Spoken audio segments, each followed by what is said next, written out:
But you won't receive a proper hearing until we have a king on the throne.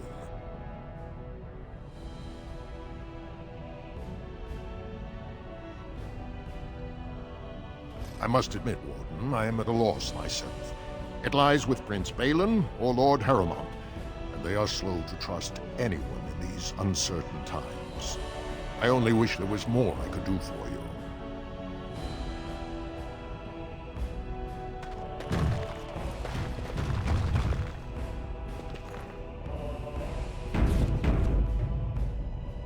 I heard you had returned to his exile. What insult do you mean by coming here?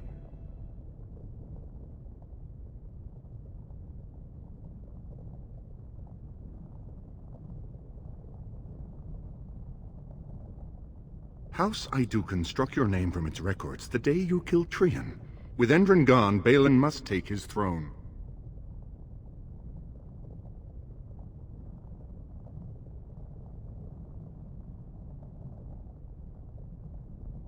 I have seen this treaty in the Shaper's libraries, but it is only the king it compels, and your father has unfortunately passed on. If you seek Balin's help, he can only give it from the throne, and only if no one stands in the way of his getting there.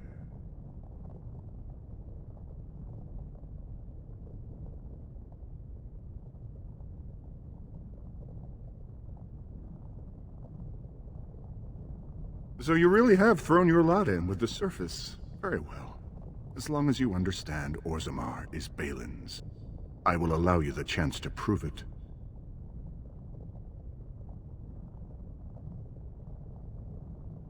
Harrowmont has been buying the votes of every Desher he can turn, but he is running out of promises.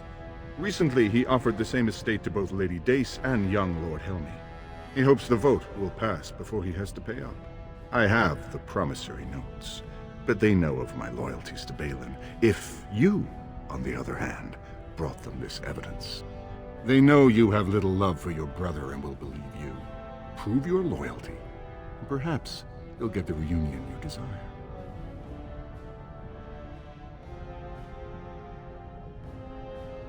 Lady Dace doesn't leave the quarter much, but Lord Helmy's adventurous, likes to spend his time at tapsters in the Commons. Remember, don't tell them you got these papers from me. You learned of them and drew your own conclusions.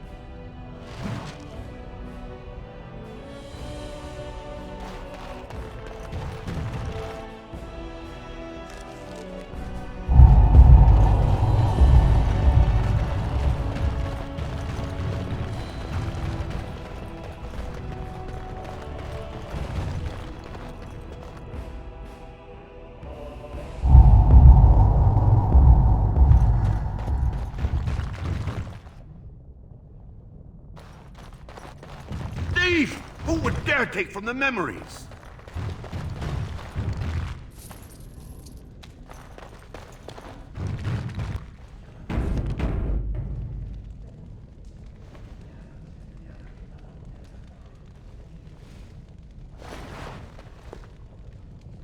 Warden, I'm outraged. A thief in the shaperate. What have we been reduced to? I did. He was bald, with the most garish brand across his head. Almost like he took pride in being casteless. Imagine! He's probably in the slums somewhere. As if he'd find a buyer for a stolen tome in Dust Town. They couldn't know the value.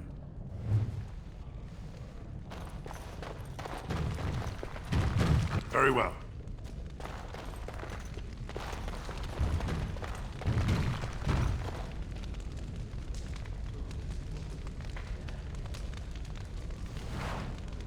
Oh, pardon me. Were you looking for a particular volume?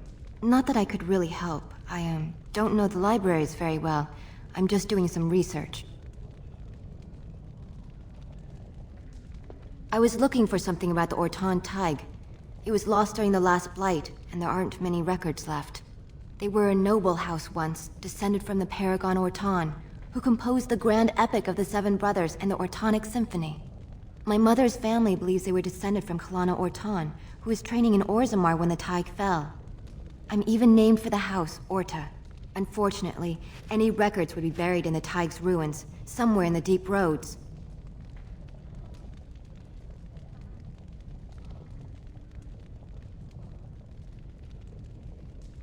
A Grey Warden? Mother always said that if anyone could find the Tig, it was the Wardens. I hear Prince Balin and Lord Harrowmont have both been sending out small teams these days. Yes, if you can find the Tig in any records, that could do it. That could prove I'm a noble. If you could. Maybe now that you're looking. It's almost too much to hope.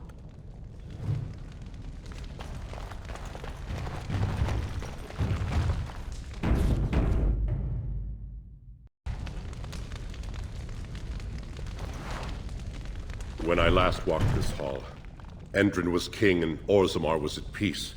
The memories often speak of the swiftness with which change overtakes us. But it is different to see it firsthand. I apologize, Warden. I should not burden a stranger with such thoughts. I am Zebor, the Shaper of Memories.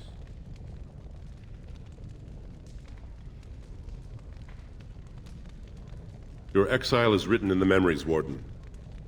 I am sorry, but Orzammar cannot be your home, nor I your Shaper. We must all obey the Ancestors' rules.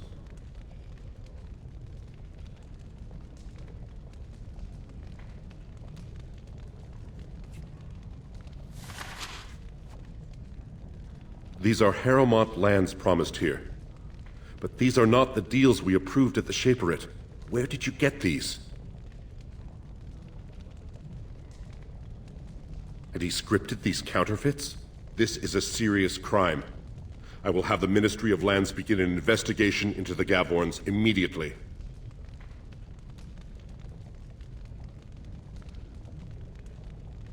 Not entirely. There were 2 promised deals, but their terms differed significantly from what is presented here. It appears the scripter altered the dates and locations of the agreements to make them identical.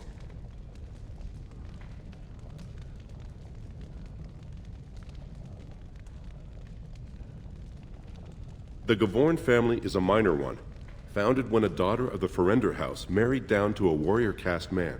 Her brother died, leaving her family heirless. So the Assembly granted him a new family name and allowed him to adopt his daughter's children as heirs.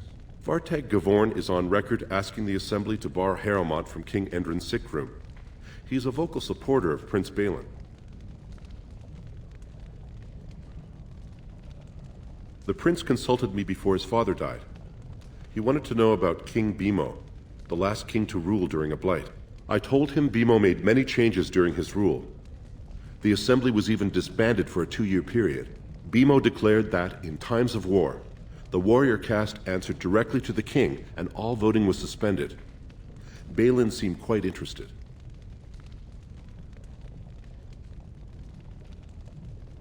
The shaperate do not vote. We simply record history as it happens. I cannot speak my opinions. History can be changed with a careless word. You are an outsider, Warden, but not outside the law. I hope you will not do anything to challenge the stability of Orzammar.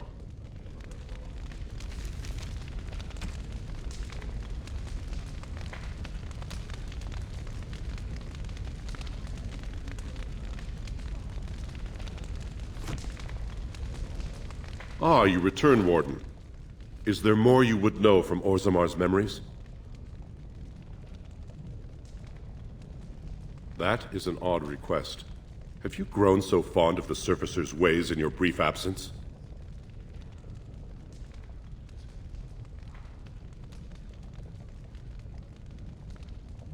I thought so.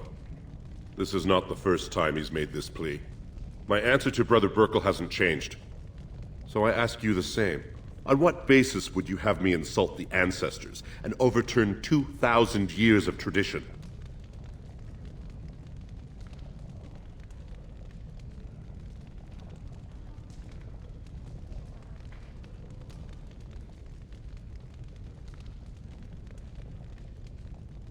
He seems a charitable man, but that is a thin thread on which to tie Orzammar's traditions. Very well, he may hold a prayer meeting as he requested, if not build a new temple to his god. At least the words would come from one of our own. Now, is there anything more? Perhaps the books here can make up for the lack of attention you paid your elders. We were a great empire once, and our land stretched through the deep roads. Kal Sharok was capital then. But we lost too many battles. We lost our golems. And we lost our territory. Now the Empire is simply ruined tunnels filled with darkspawn. The Paragon Caradon, a smith of unsurpassed genius, invented the golems. For years they were our weapon against the darkspawn. One golem is worth a dozen dwarves in battle. But Caradon's tide is far into the deep roads. When it fell, we lost his secret to creating golems. There are books about it along these walls if you would read more. Yes, we have only a few dozen left in Orzammar, and I do not recognize this one. Where did you find it? Every golem is precious to us. We'd pay a good sum for a new find. I'd sooner jump into a pit of lava. Unfortunate. Was there anything else? I must tell the rest of the shaperate about this discovery. At the other side of the old empire, during the last blight, the kings of Orzammar knew they couldn't hold everything. They sealed the deep roads, abandoning everyone still trapped in far-flung settlements. It was the only way to survive. Calsharok is the only other city to outlast the blight. We only rediscovered them recently, and they still haven't forgiven us.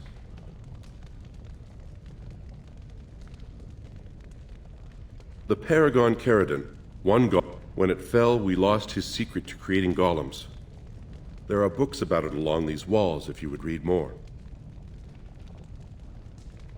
I will settle your mind if I can, Warden. All dwarves who die return to the stone as ancestors, to guide their families forever. But only one every few generations rises to Paragon. A Paragon is a dwarf whose accomplishments change Orzammar so much that the Assembly recognizes they've been born blessed. They are venerated as living ancestors and found a new noble house forever bearing their name. There is one Paragon of this generation, a woman named Branca. She was born a smith, but her inventions caught the Assembly's eye. Before she had seen 20 years, she created a smokeless coal. It could burn in a cave without vents and no one would choke from it. It earned her Paragon status. She went into the deep roads 2 years ago seeking out secrets of the ancient smiths. She never returned. According to our legends, 7 brothers founded our empire.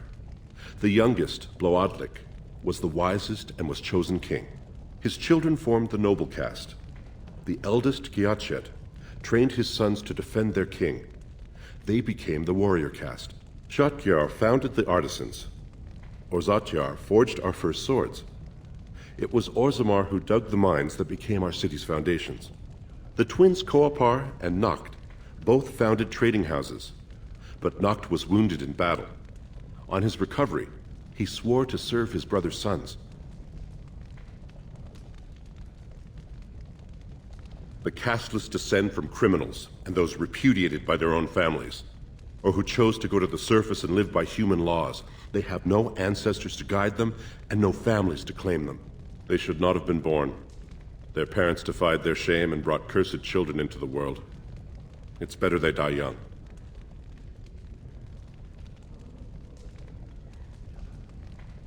Their births are not recorded in the memories. In Orzammar, they do not exist. Is there something more pleasant you wish to discuss? Perhaps the books here can... We were a great empire once, and our land stretched through the deep roads. Calsharok was capital then, but we lost too many battles. We lost our golems, and we lost our territory. Now the empire is simply ruined tunnels filled with darkspawn. I will settle your mind if I can, Warden. Please, speak your mind. Your presence here has been recorded in the memories. I wish I knew what significance it has.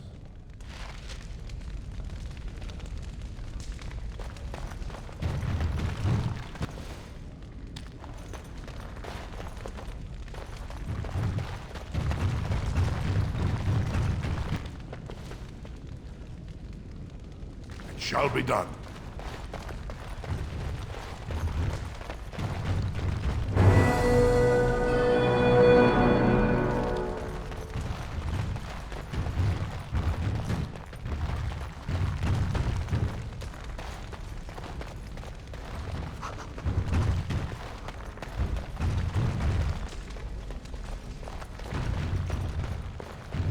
shall be done.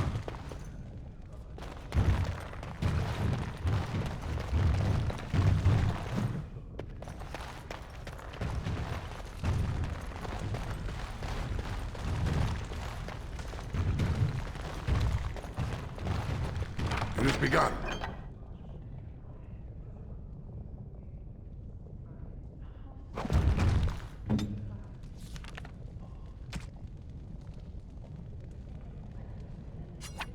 Oh, marvelous.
News of the hour.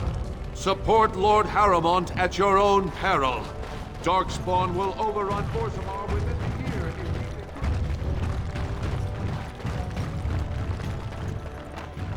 What do you want? Are you a messenger from some other Desher?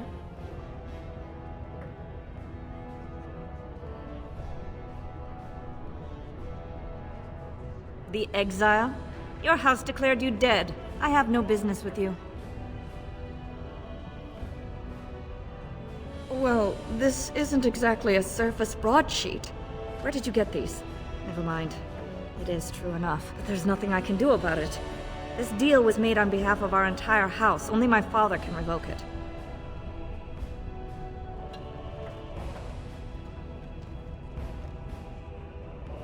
He is leading a Deep Roads expedition, trying to secure an ancient Tig. It's unlikely he'll be back before the election, but perhaps this vote is important enough for you to brave the tunnels to tell him? The Dace family would be in your debt. He was searching an old Idukan site. Actually, it's the same place you had all that distasteful business with your brother Trian. I'll give you a pass as well. Usually, no one is allowed past the front lines. Does that mean you'll go? So Balin's victory means enough for you to risk your life. How interesting.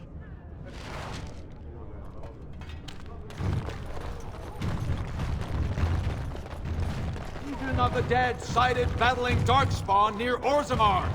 They have no orders while Rome stands empty. 2 years tomorrow. By all the holy sodding ancestors, how can you people just ignore that? Branca didn't go alone, Ogren. She took the whole house, everybody but you. So just get over to Tapster's and drown yourself already. You know as well as I do that's how this always ends. You think I'm afraid of some cub warrior who's barely off the teat? I'll... You lift a weapon or attack a single citizen in Orzammar, and you're stripped of your caste and exiled. Even you can't have forgotten that. Get out of here before I call a guardsman.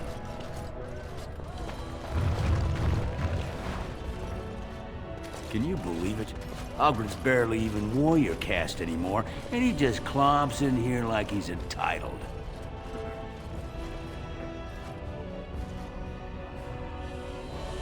I'm Loylanar Ivo, warrior, which is more than I can say for that useless sod.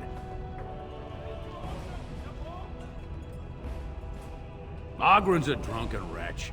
He comes up here 2-3 times a week, hounding people to lead some suicidal rescue mission after Branca. Gets quite violent about it. I'd be scared if they hadn't practically gelded him after he killed young Lord Mino. All Mino's son said was how unlikely it was that a bunch of smiths would return safely from the deep roads. Which is true. Ancestors preserve us. That's what the warrior caste is for. But Ogren claimed it was an insult to a paragon. Next thing, they're in a duel to first blood to defend Branca's honor. Then Ogren starts screaming and runs him through.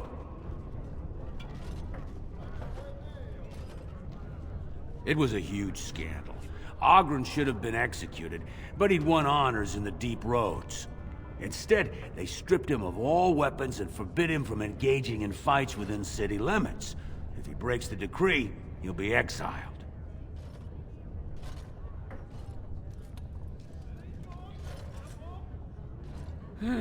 She's still his wife, isn't she?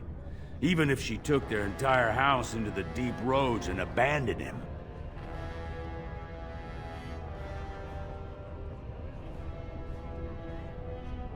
Well, before she was a paragon, she was just a smith, and Ogren was one of the best warriors of his generation. Chasing some old treasure, she was quite secretive, outright rude, really. She said she never asked to found a house, that she didn't care about politics, and that we were too self-absorbed to defeat the Darkspawn. She actually threatened anyone who said they'd come after her. She invented a smokeless fuel that let the smith caste increase their output by nearly 1/3. Deaths from the Black Lung also dropped. The Assembly said she had the favor of the ancestors and declared her a paragon. They moved Branca, Ogren, and all their relatives to the noble caste and founded a new house in her name. It's been 2 years since Branca left. No one has ever stayed in the deep roads that long and survived.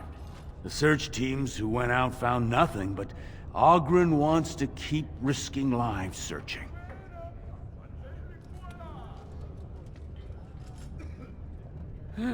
She's still his wife, isn't she? Even if she took their entire house into the deep roads. It's been 2 years since the search teams who went out found nothing, but Ogren wants to keep risking lives searching. If you see any guardsmen, tell them Ogren was at it again. It shall be done.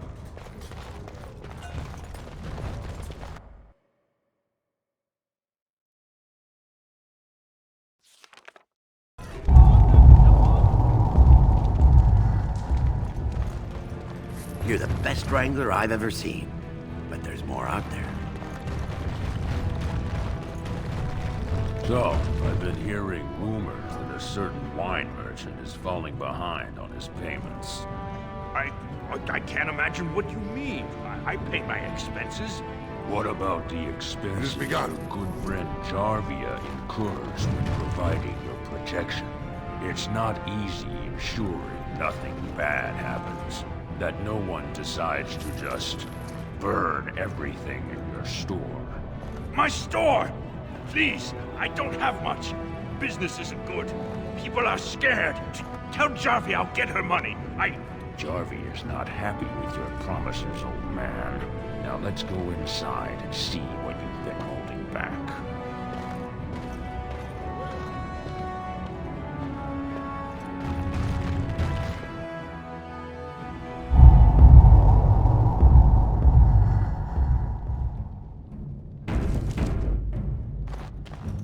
This is all I have right now.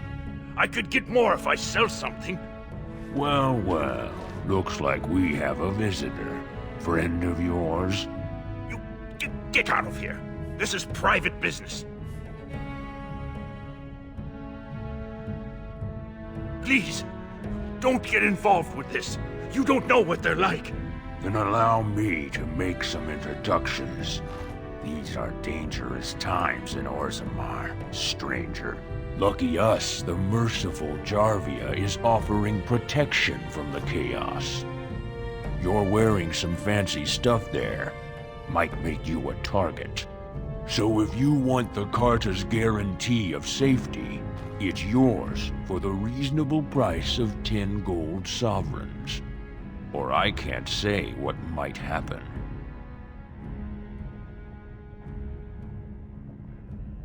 You really should learn more about the places you visit. The Carta is the foundation of business in Orzammar. It's a commercial venture of like-minded individuals who make money in whatever way suits their talents.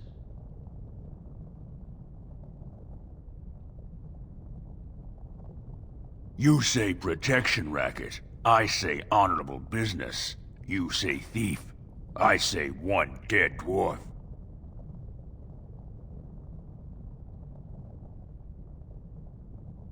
Whoa, whoa! All right, you win. I'm not gonna die for 10 lousy sovereigns.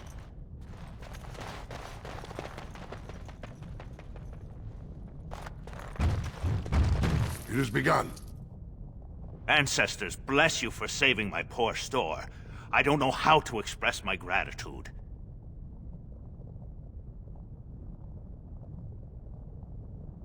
She's a monster, plain and simple. The Carta used to prey only on their own kind, but since Jarvia stepped in, they even dare the upper city. Whoever takes the throne had better root out the whole nest of them. That Carta's worse than a pack of cave rats. A band of casteless thugs. They're to blame for all the crime in Orzammar these days. They're criminals, and the children of criminals. The ancestors themselves declared them irredeemable.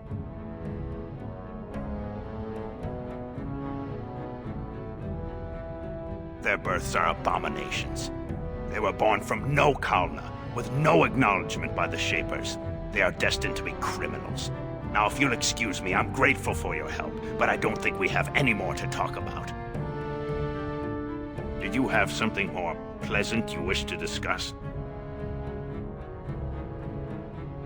I'm showing you the lowest prices I can afford, I assure you.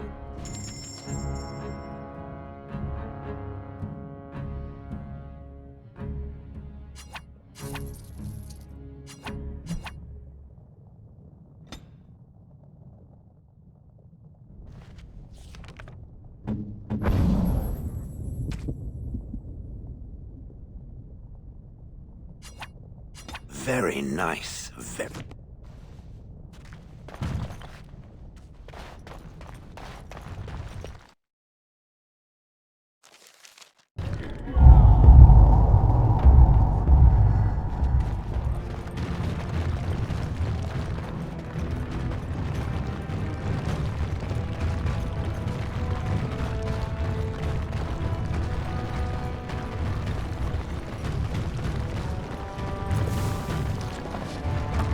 Andraste teaches that patience is the child of wisdom, but I'm eager to hear if you've seen the Shaper. Oh, praise the Maker! You truly walk in the light, friend. I already found a convert among the merchants who offered his shop as a temporary chantry. It's just by the tapsters. Please, come to our first service.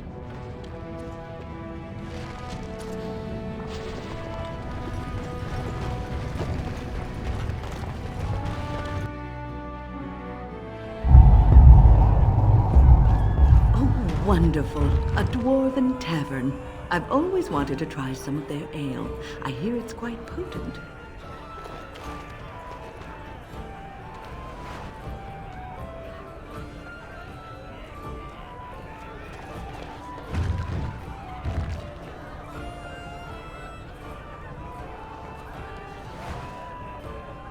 You're not welcome here, exile. I don't care if you're a Grey Warden. I liked your brother. If you need to speak to one of my patrons, do it quickly. But don't expect me to serve you. Yes, and he disgusts me as much as ever. But with him, you know what you're getting. I expected more from you. That I could believe, but don't think I'll take your word on it. Now what do you want here? He should be by the trash barrel. Easy to spot. Everyone gives him a wide berth. Leave me be, Kinslayer.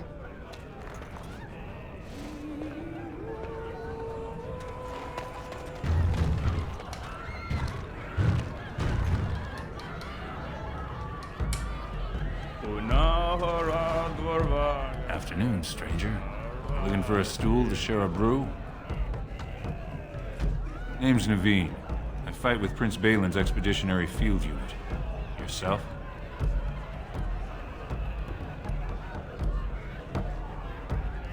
You don't say. Good folks, Wardens. I was in the deep roads when that one came by. What was his name? Dukan, Dunka, something like that. I met him, sure. Good man. Solid. He knows what we go through in the deep roads. Not many do. Not even the ones who live this close. You have to be on the front lines. I go where I'm sent, fight when I'm there, and leave politics where it belongs. Darkspawn. Not much use in turning our weapons elsewhere while those vermin still live. Watch yourself. Orzammar politics are getting near as dangerous as battle. In Dwarven in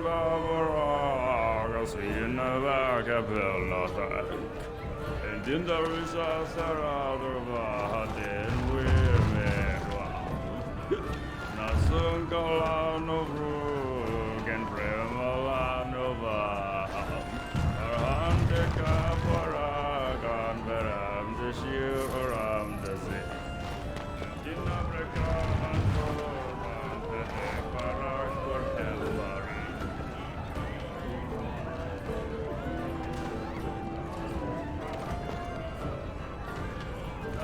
They're everywhere! I can't take it! It has begun. What? Get away! You'll change like the rest! Monsters hidden in all my friends!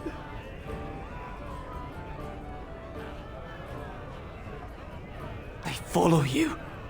Once you are in the story, they possess your friends and follow. See? I found copies. All from the same pen, and older than the ones in song. Dormant my ass. Take them. I want out. I won't disappear chasing a lie. I won't. Back so soon? The proving is not finished. What happened?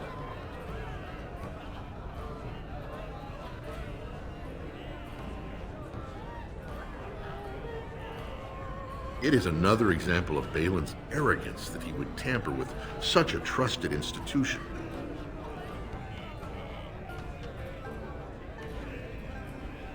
The usual. A couple of Idukans, some Gavorns. He has many men lined up, but not all of them are top-ranking. Piotin Idukan and Wojciech Ivo are his best. I think you beat Ivo's younger brother on your commission day. They're both unpredictable, and some of the best fighters Orzammar has seen. I served under General Harrowmont for 3 years. Under his command, every Dwarven life is important. He would not waste even a single soldier. He is the king Orzammar needs, especially in a blight. Balin would call any fight a victory so long as he remains standing. Good luck. Lord Harrowmont will pray for your swift victory.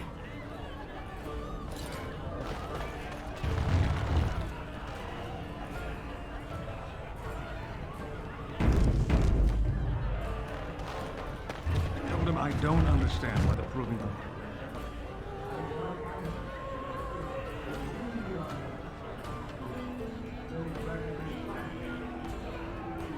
Very well. What do you want? Oh, I heard about you. The exiled prince, coming back as a Grey Warden. Put his past behind him. People are saying how you've thrown yourself on Harrowmont's wagon train. I figured you'd be the one, you know, who could help me find Branca.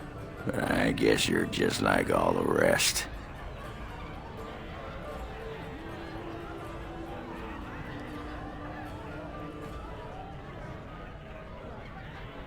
Power-hungry Deep Lords. The only real concern they have is whose ass gets the throne. You don't have to play dumb, Warden. Their lackeys only come to me when they want something. Well, if you want the secrets of a paragon, do the work and find her.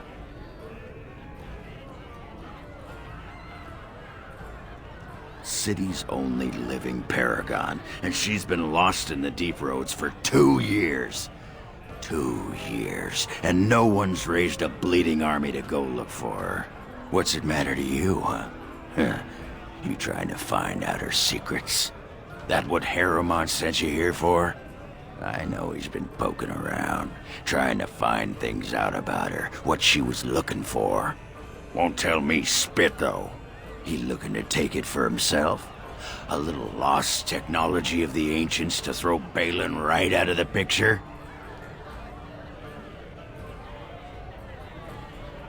You are looking for it. Of course, that's all anyone cares about. Well, sod off and sod your mother too. I need a bleeding drink. You keep on your errands. Until your boss really commits to looking, you're getting nothing but smoke out of old Ogren.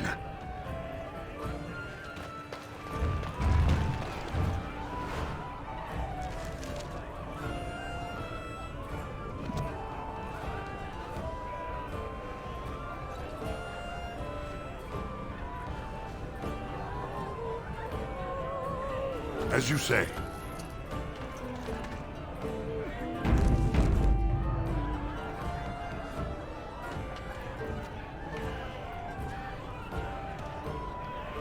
It has begun. Lord Dennick Helmy, honored Desher of the Orzammar Assembly, and terrible disappointment to my esteemed mother, who doesn't like me spending time in taverns. So I'm curious. You've been living on the surface, right? Does it function any worse than Orzammar for having abolished caste?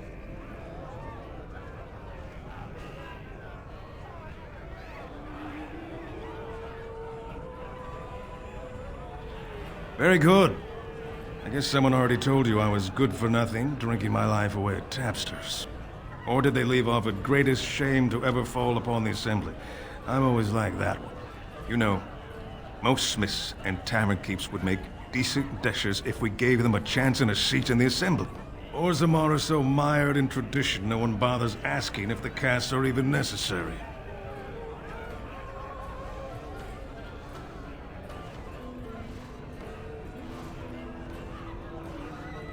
Badly. Oh, you're serious? Well, it's simple, I guess. The king and elected deshers of the Assembly are at the top. Then it's the nobles. Then the warriors and all the craftsmen. At the bottom are servants. The casteless and criminals are below even that. Your caste is determined by that of your same-sex parent. And that's where you stay your whole life, whatever your skill.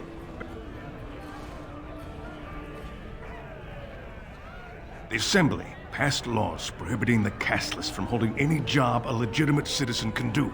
Of course they turn to crime. What else can they do?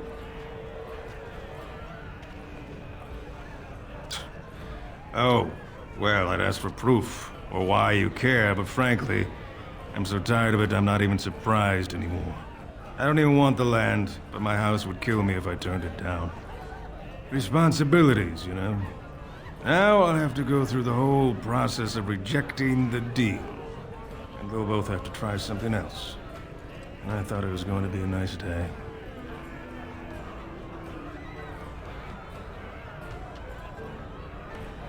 I actually thought he was the better candidate. You must think I'm pretty soddy naive, huh? They're all the same, well-dressed, blood-sucking cave ticks. I'll have to inform Mother that Lord Harrowmont hasn't bought our vote after all.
Begun.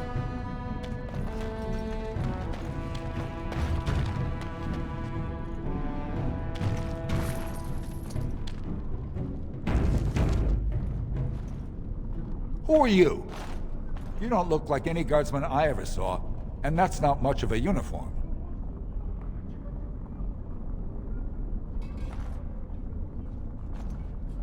Oh, you looking for a chance to bring in some coin? Could be I have that opportunity, especially for someone with a few connections above ground.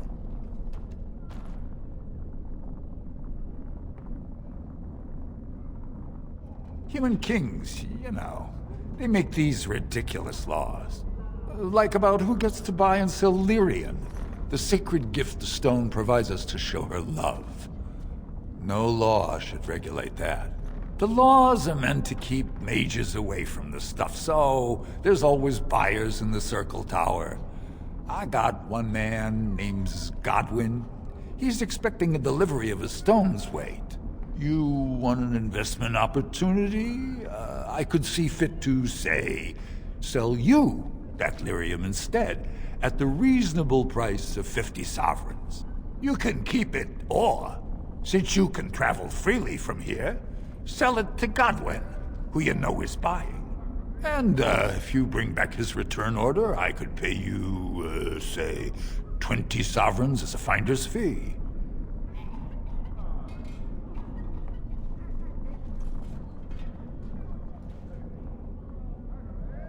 You haggle like a merchant born. Deal. Here's the lyrium, then. You, probably don't want to take it out of the box. I'll be waiting for the next order somewhere out of sight. Say, just around the corner.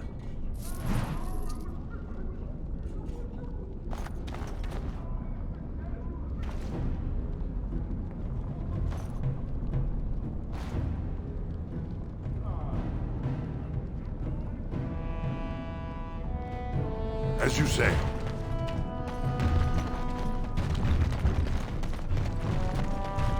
Whoever you're looking for, it's not me, I swear.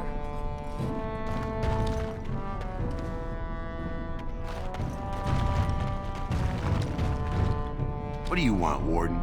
You're out of your element down here.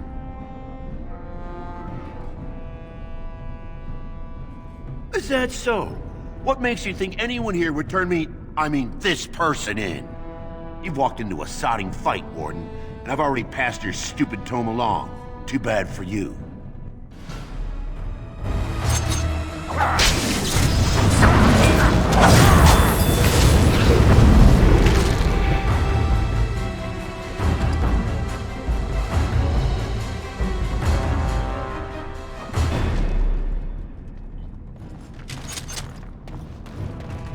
Shine your shoes.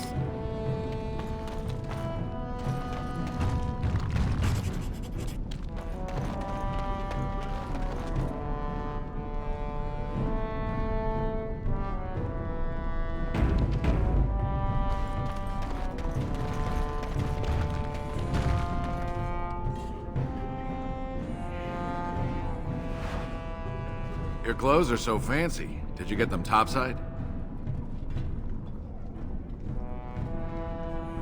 My ma'am used to say they don't got no stone to protect them topside. If I go up there, I'm gonna fall into the sky.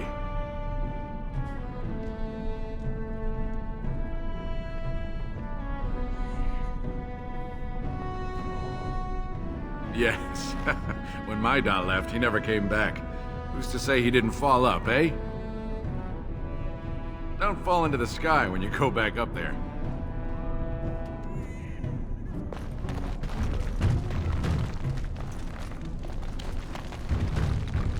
Well, look at that. It's not often old Nadezda sees a fine-dressed stranger here in Dust Town. Help a poor cripple.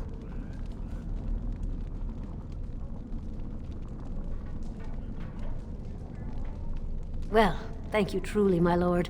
That's right good of you. Not many from your parts even bring coin down here, much less share it. You got a vice to fill? Old Nadezda can set you right up.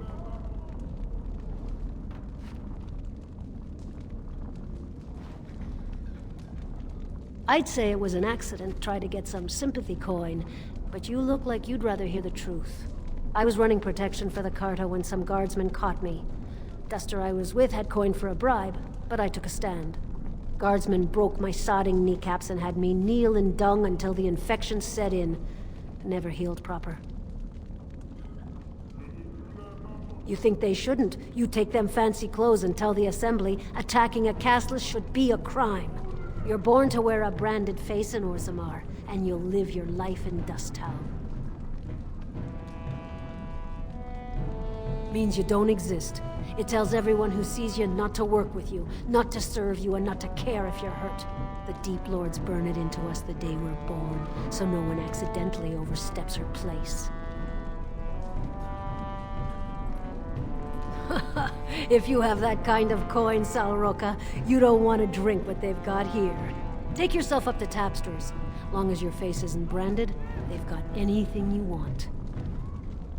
I'll just stay out of your way then.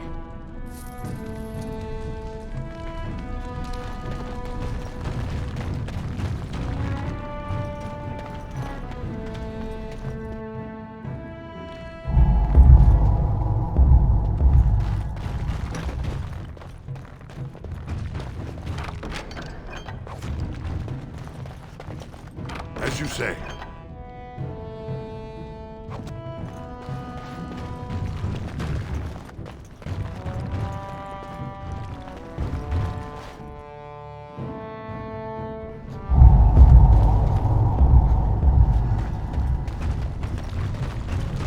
Spare a bit for the needy?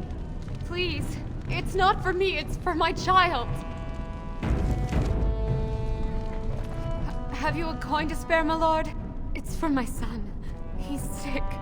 He hasn't any clean clothes to wear or anything to eat today. Neither have I.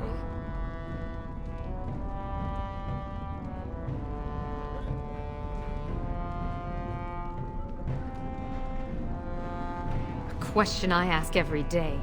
He was eager enough for a daughter who would bring him into the mining caste. But since the boy was born, I've not seen nose or heel of the lout.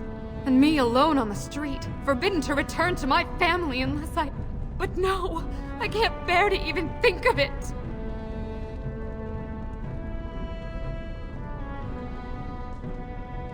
My son's father is casteless, as is he. I used to be a minor, but my parents stripped my caste and refused to accept me back. Unless I agree to abandon the child in the deep roads and pretend I never bore him.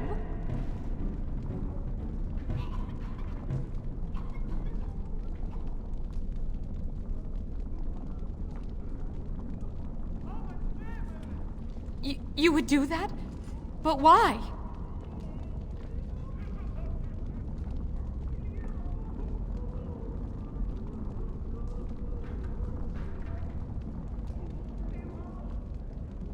Then I cannot offer enough gratitude.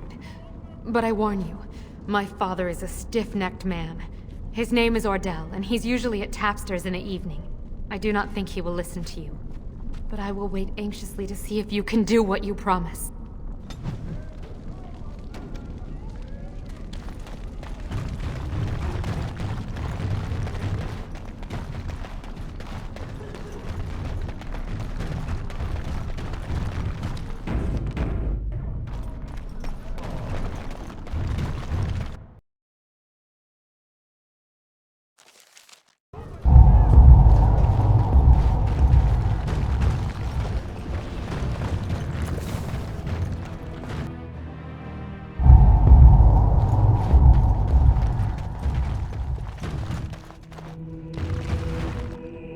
Welcome to what will soon be Orzammar's first chantry.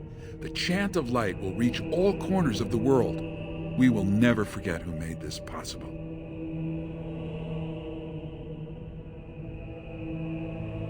I will, see what I can do.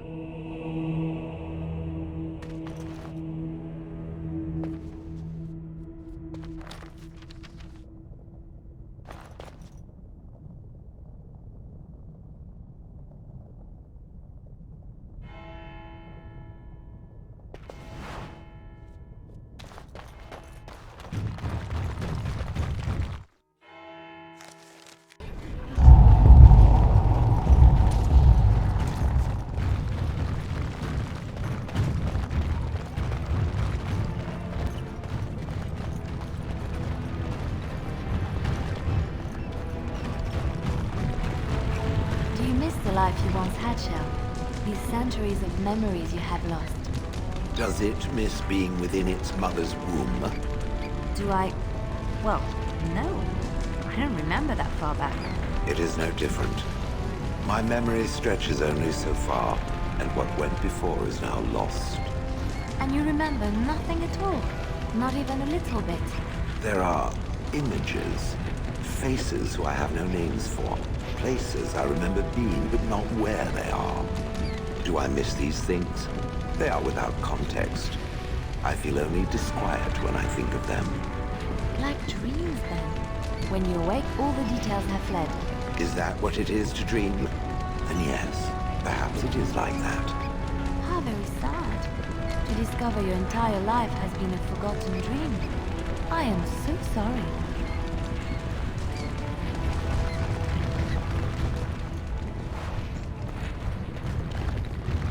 It has begun. I never thought I'd see you again, exile.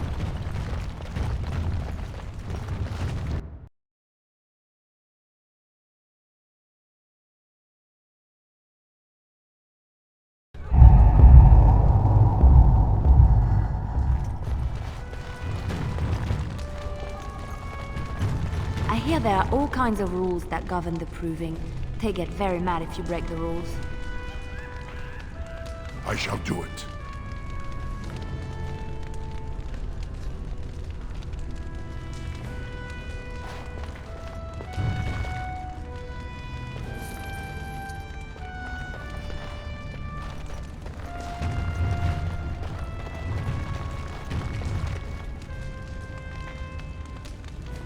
As you say.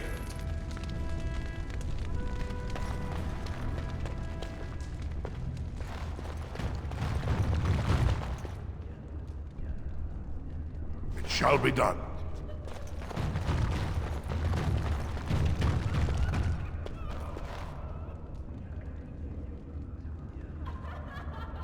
has begun.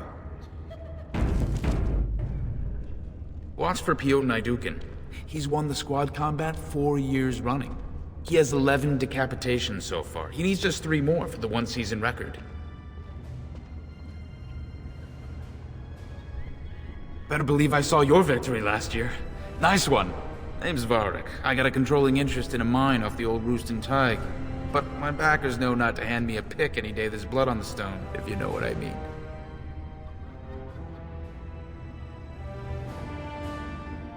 They change from round to round. Sometimes it's bare hands, sometimes weapons, sometimes pairs or squads. It's announced when the fight begins. That's about all the warning anyone gets. Me? Are you out of your mind? I'm a miner, not a warrior. I'm telling you, Piotr will take the prize. You can put gold on it.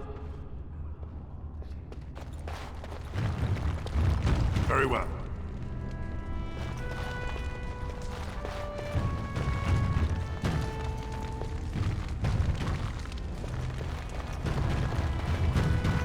It shall be done.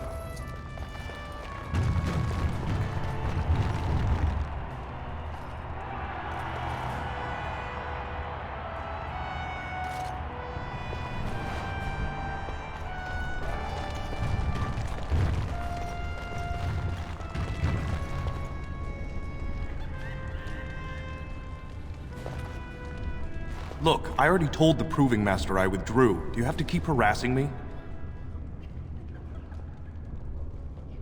Why, I'm Basil Harrimont, but you know that. Why else would you... if you weren't looking for me, do me a favor and pretend I never said anything.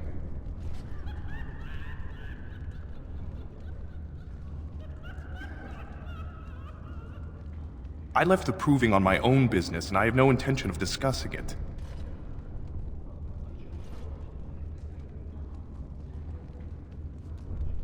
Look, it's just, when I was younger, I had a thing with this Idukan girl, Revelka. Lesser cousin, nowhere near the throne. Her family wanted her marrying up, so they matched her with a BMO. But we didn't exactly stop seeing each other.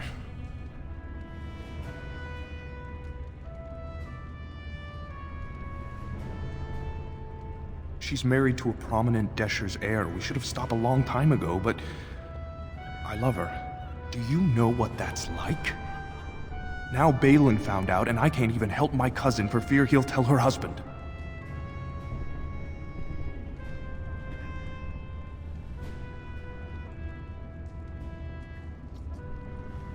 They have letters. Love letters Revelka wrote me. If they were made public, she'd be disgraced. Her husband would cast her aside, and I would be lucky to be allowed to die in a duel.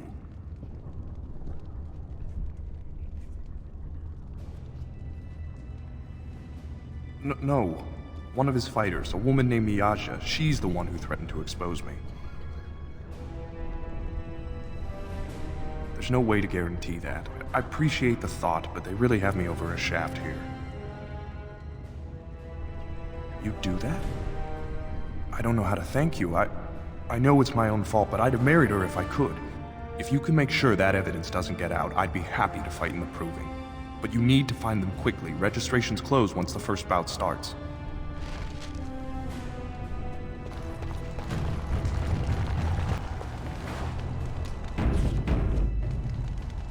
My lord Idukan, we heard you were dead. What are you doing here?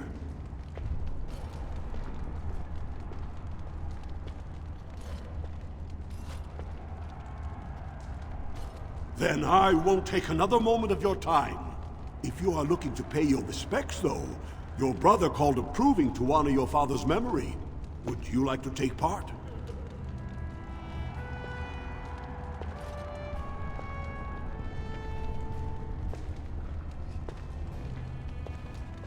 Well, with politics what they are, many combatants are dedicating their fights to either Prince Balin or Lord Harrimont, mostly Balin. It's a regular parade of past winners out there. Piotr Idukan always leads a battle unit. He's the prince's cousin. Miaja and Lukejan are twins from the warrior caste. They fight together, put on a good show. They'll all be in their chambers if you want to talk.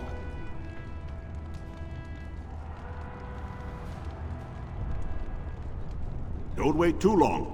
The proving will begin as soon as everyone's ready.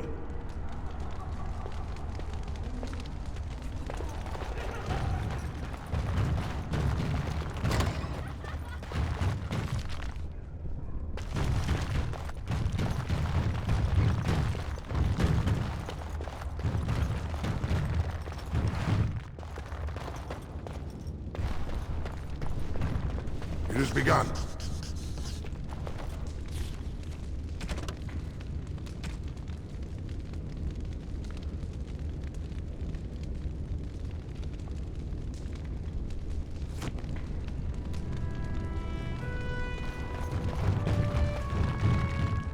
Very well.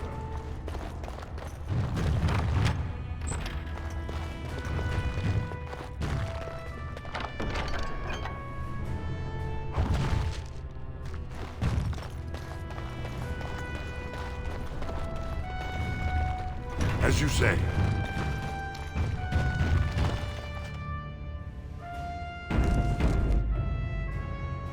I shall do it.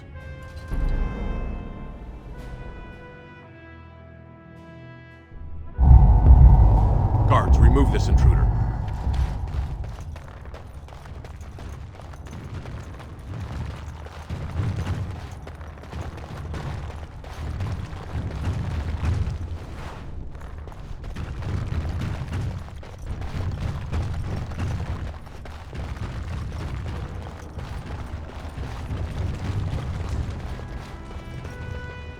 The proving's almost starting.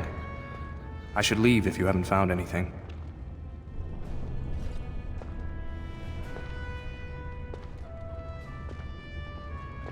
Where did you get those? No, I don't want to know. Just thank you. I can't say what it means to know my Revelka is safe. I will be glad to fight for Haremont in the provings. Thank you again, friend.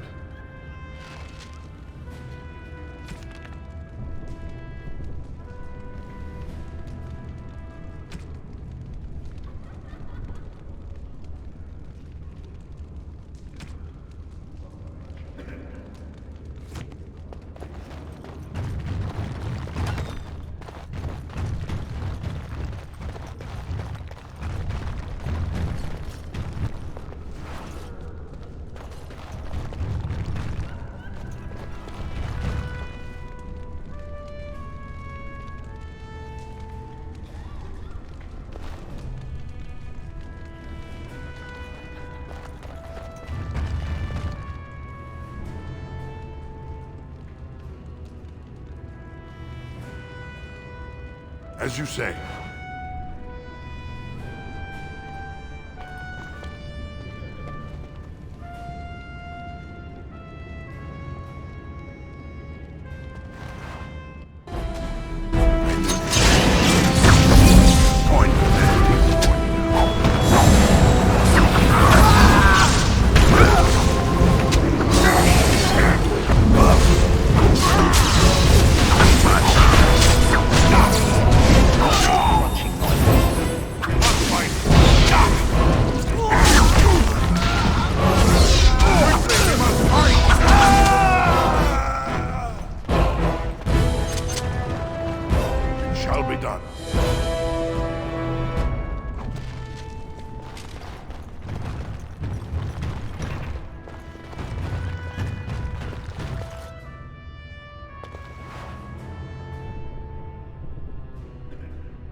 Shall be done.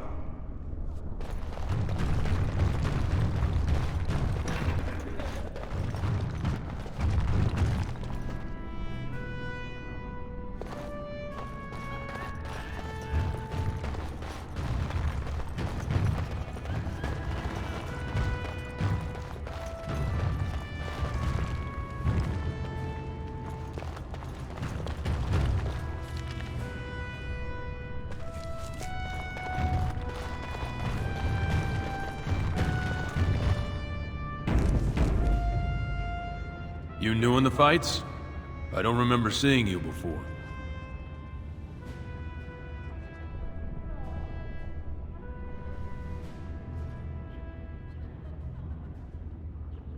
Was. Name's Guidon, and I just tendered my resignation. Somehow I don't think the ancestors will favor me today. It's not so much what happened, as what's going to. I heard from a reliable source Lord Harriman's already given up the throne.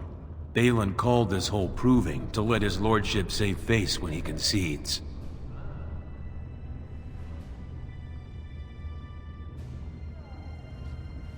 Oh? And where did you hear this that's more reliable than a member of the Assembly?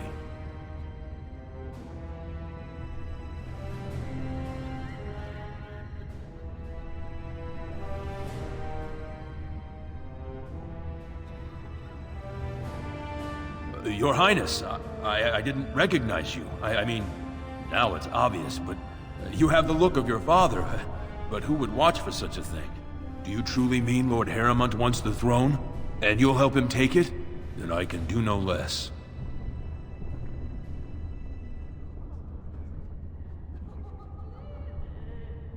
Maybe I will at that.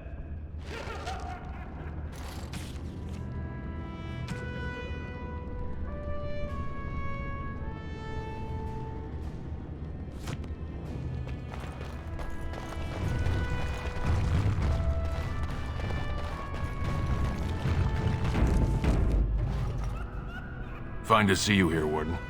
A number of people have told me they hope to see you in the provings. It's a rare opportunity to fight against someone so exotically trained. In fact, a few were hoping you'd take part in some informal action.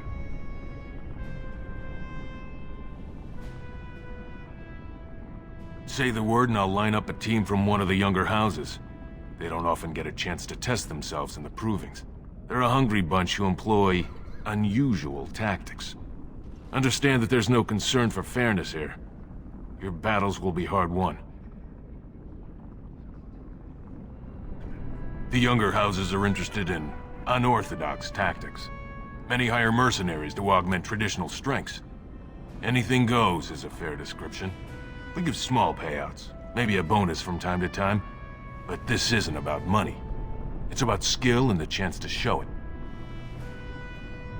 We've got some young fighters ready to go. This will be difficult, I assure you.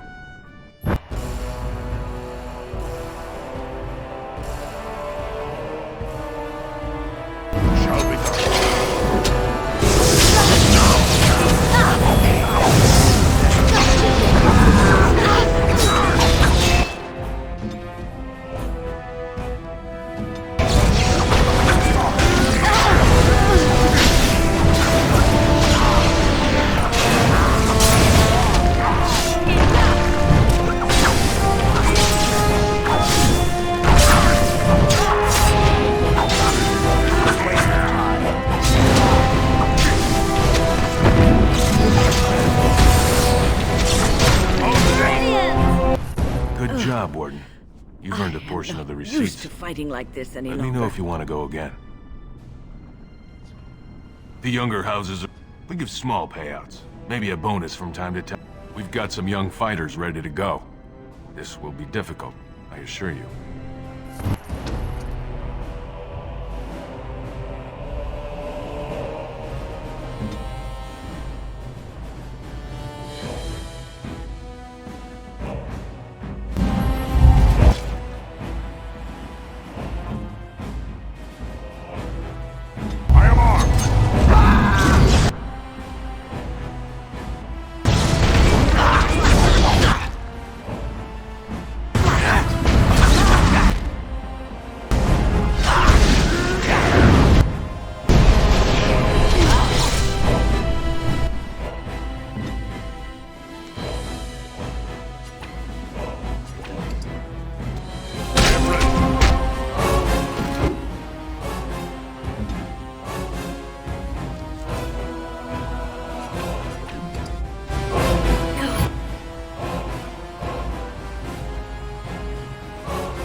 job, Warden.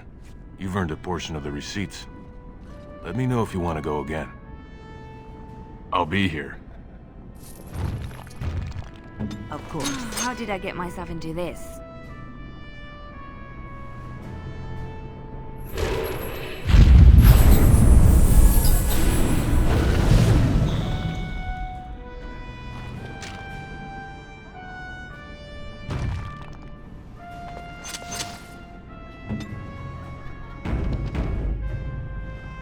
Ready for some unofficial training opportunities?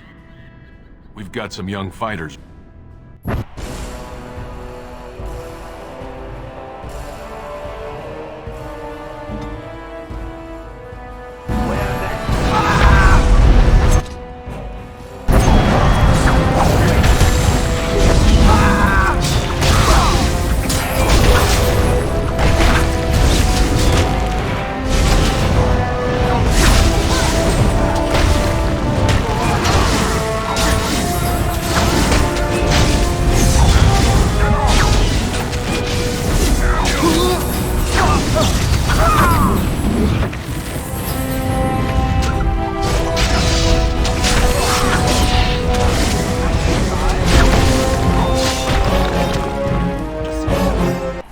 Good job, Warden. You've earned a portion of the receipts. Let me know if you want to go again. We've got some young fighters ready to...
Take this, with my thanks.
seems I must retract a statement I made earlier.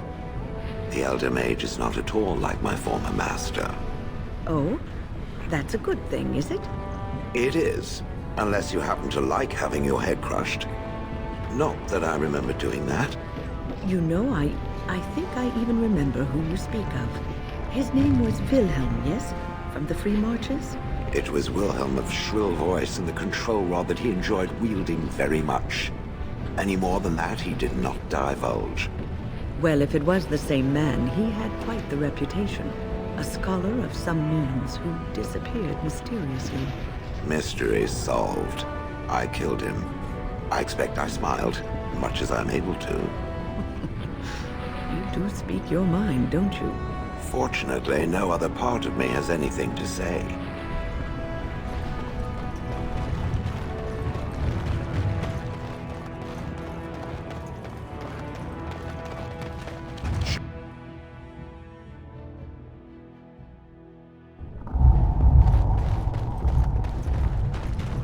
I notice the sister has been spending a great deal of time with it. With it? Ah, you mean him. I'm surprised you would notice such things. I am made of rock. This does not make me dense. I suppose not. Does the sister not see a problem with serving two masters? Ignoring the serving bit, I'll assume you mean the maker. I entered the chantry as a lay sister, but I never took vows. Even had I, the chantry doesn't prohibit two people from coming together in love. I was told that the sister left behind the service of the Maker to journey here. You never really leave the Maker, not in your heart. That seems like an argument for infidelity. You are very catty for a walking statue, you know that? It has been mentioned.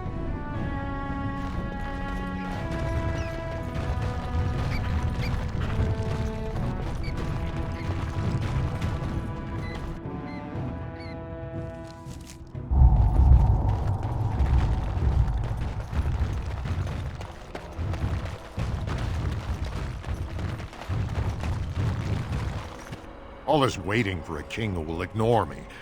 The world tests my patience.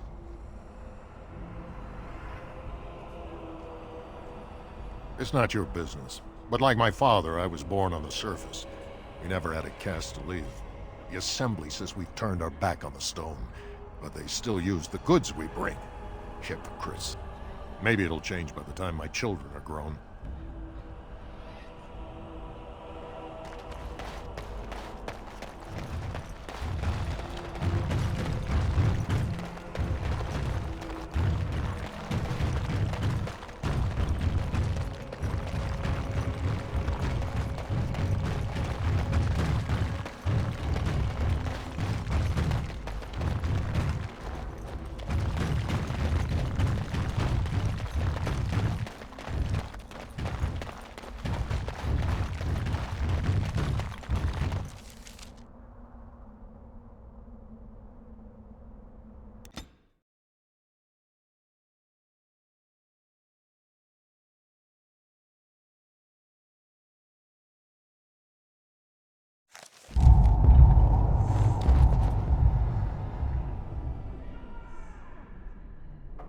Very well.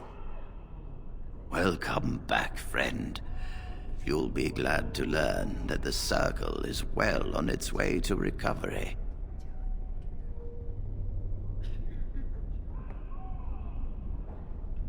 Do not worry. We are gearing up for battle as we speak. We will be there when the time comes.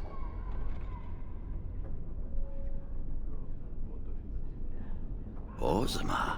Indeed. You have piqued my curiosity. It is common knowledge that dwarves lack the aptitude for spellcraft. She will never be able to weave the simplest magic, no matter how hard she tries.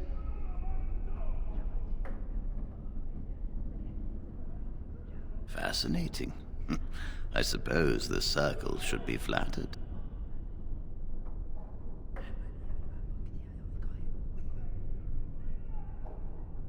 I see. If she is willing to sacrifice so much for this, then we should feel honored. Tell Dagna of Orzammar that this path will not be easy. But if she chooses it, then she is welcome here at the Circle. She will live and study with the Tranquil, and perhaps the apprentices, when it is appropriate.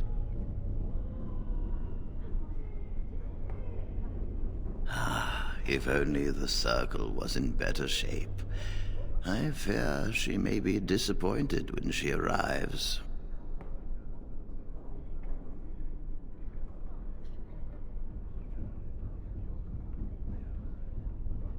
This will be interesting.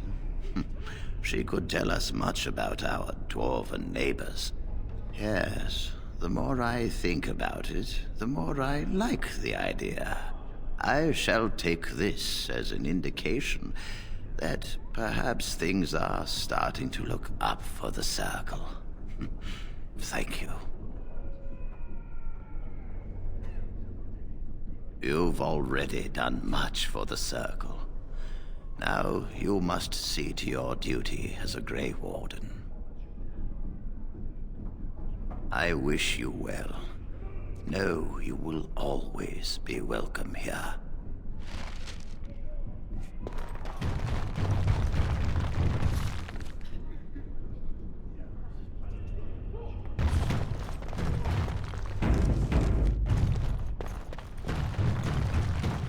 It is sometimes so hard to believe that you have been through so much at such a young age. I think I look younger than I am. Yes, that is possible.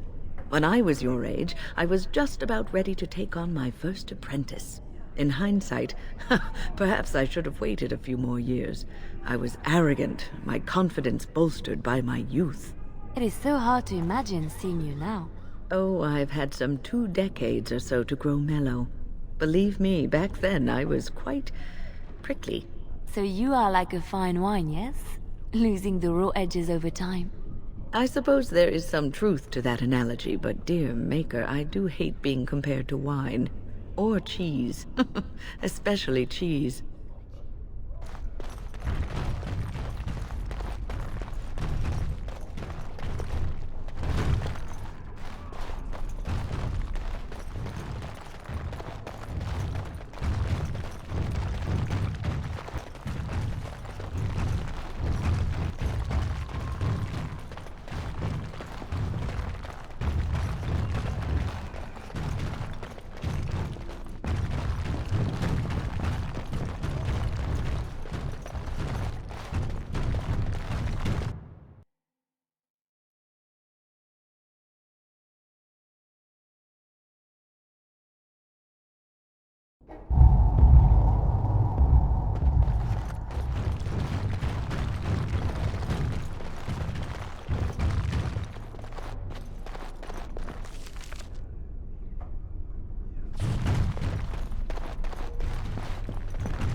Oh, it's you! You saved the Circle. I'd kiss your feet if you didn't look as though you'd kill me if I did that. You'll settle for a handshake, won't you? Maybe a kiss on the forehead, eh?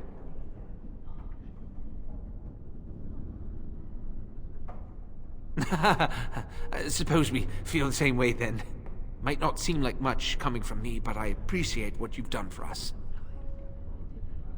Ah, hello again. Would you like me to tell you again how wonderful you are? Or maybe you'd just like to talk a little? Rogek? Well, he's a personal friend, and sometimes we, correspond. Did he, have anything for me?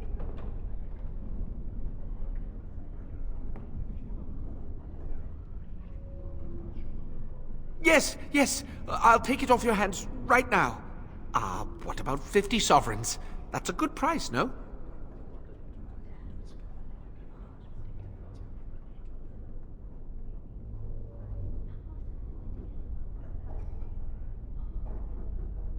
Look, I have 65 sovereigns and this dagger I stumbled upon in the tower. Will that do?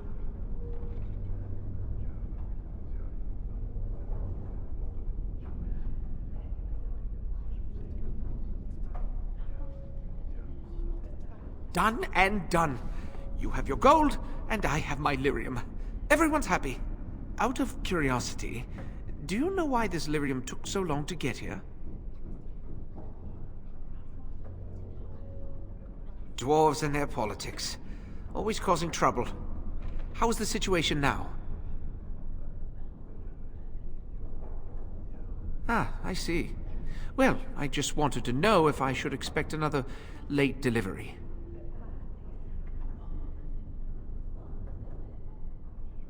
Well, mages need lyrium for spells and things. Nothing you'd know about.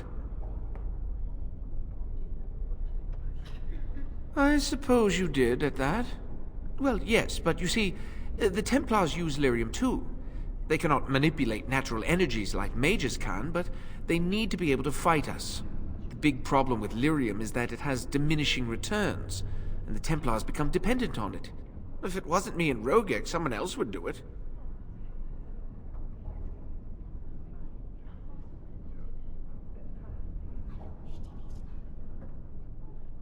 They go sort of funny. In the head, I mean. They see things that aren't there, or have trouble holding on to a thought. It's not all of them, though. Some are worse than others. One of the fellows here has it pretty bad. Carol, I think. Those that know what I do have good reason not to get me in trouble.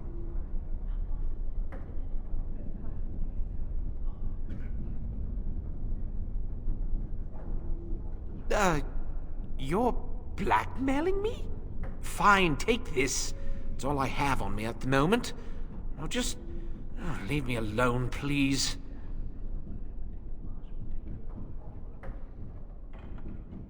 This just isn't my day.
You are not religious, yes?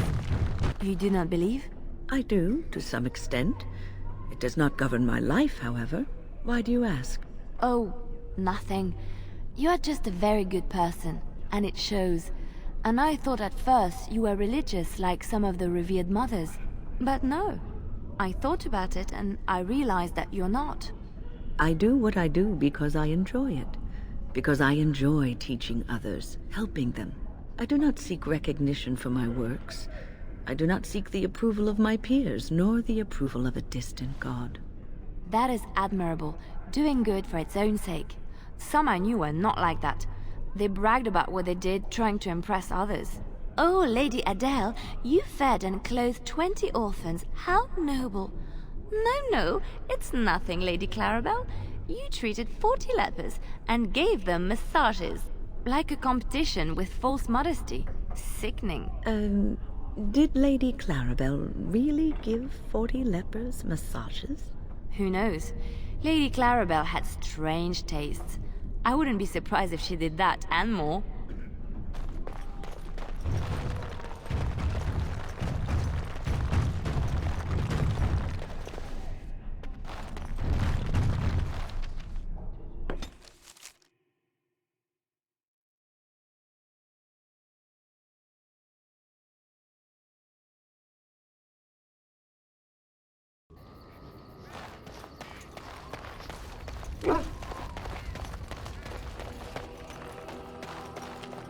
Enchantment? Enchantment!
A fine gift.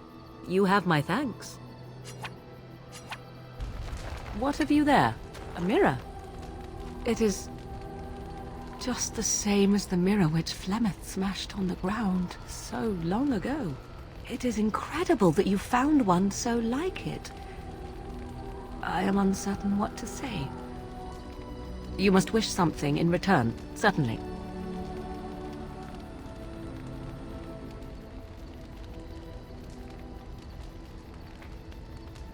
You say that as if I should be accustomed to such a thing. I have never received a gift, not one which did not come at a price.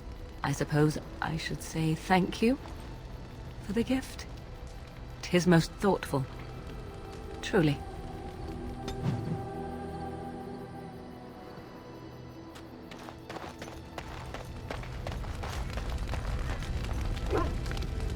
I was just thinking about what happened to the elves, and I'm reminded of a song sung to me many years ago.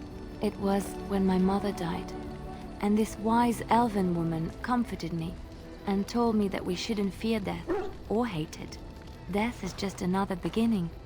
One day, we must all shed our earthly bodies to allow our spirits to fly free.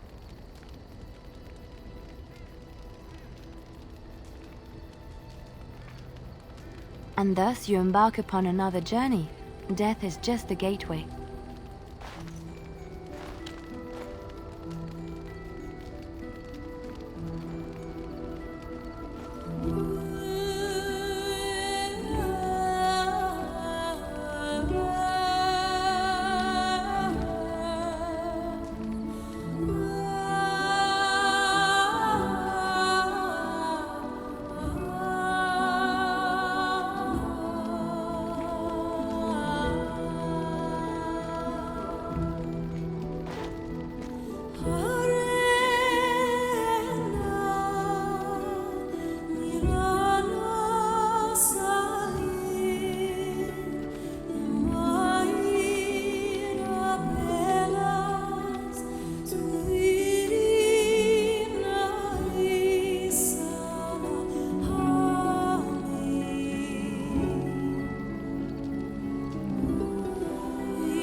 Well, aren't you sweet and attentive?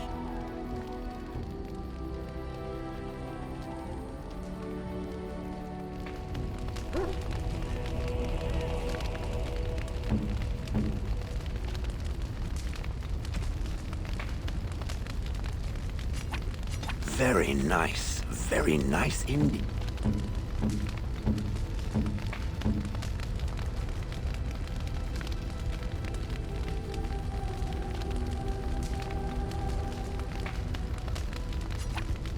How nice. How nice. How nice.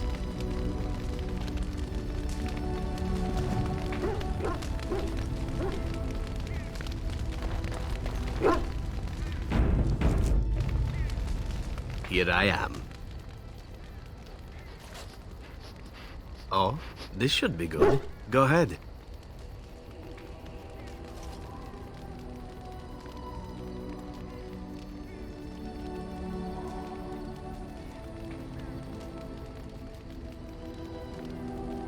Well now, I imagine that's a very fair question.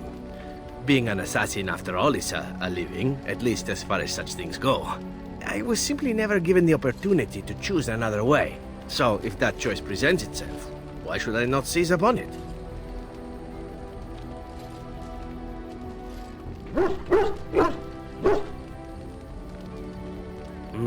To be truthful, I didn't even know the crows existed when I joined them. I was but a boy of 7 when I was purchased, for 3 sovereigns, I'm told, which is a good price, considering I was all ribs and bone and didn't know the pommel of a dagger from the pointy end. The crows buy all their assassins that way. Buy them young, raise them to know nothing else but murder, and if you do poorly in your training, you die.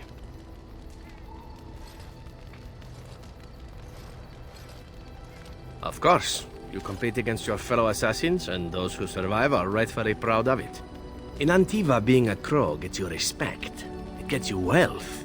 Gets you women. And men. Or whatever it is you might fancy.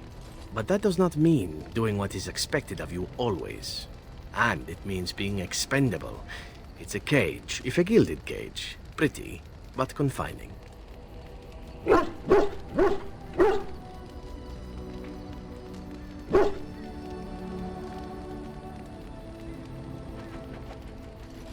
I fancy many things. I fancy things that are beautiful, and things that are strong. I fancy things that are dangerous and exciting. Would you be offended if I said I fancied you?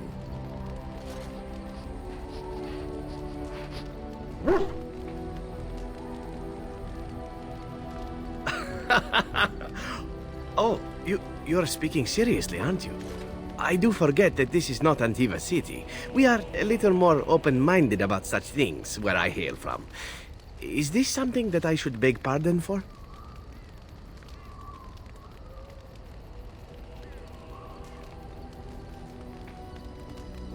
Of course, my mistake. As for what I'll do in the future, presuming that there is one, I truly can't imagine. It might be interesting to go into business for myself, for a change. Far away from Antiva, of course. For now, naturally, I go where you go.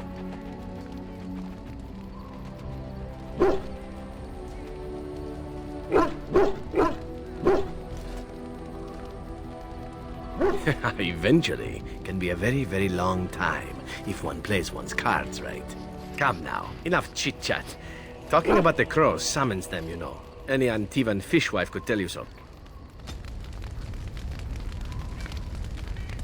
Here I am. Oh, this should be good. Go ahead.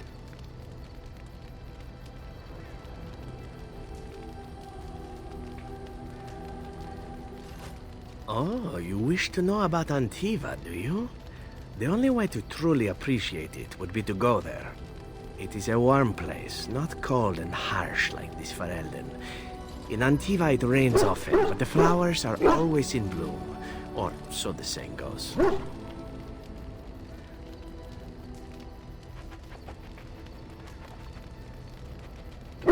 It's not really a matter of wanting to go back. I cannot go. At least not yet. I hail from the glorious Antiva city, home to the royal palace. It is a glittering gem amidst the sand, my Antiva city. Do you come from someplace comparable?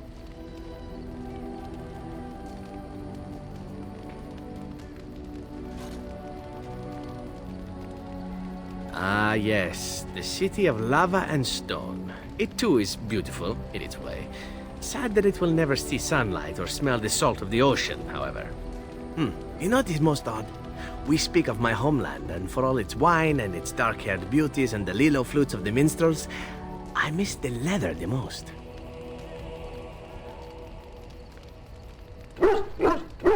I mean the smell. For years, I lived in a tiny apartment near Antiva City's leather-making district, in a building where the crows stored their youngest recruits, packed in like crates. I grew accustomed to the stench, even though the humans complained of it constantly. To this day, the smell of fresh leather is what reminds me most of home more than anything else.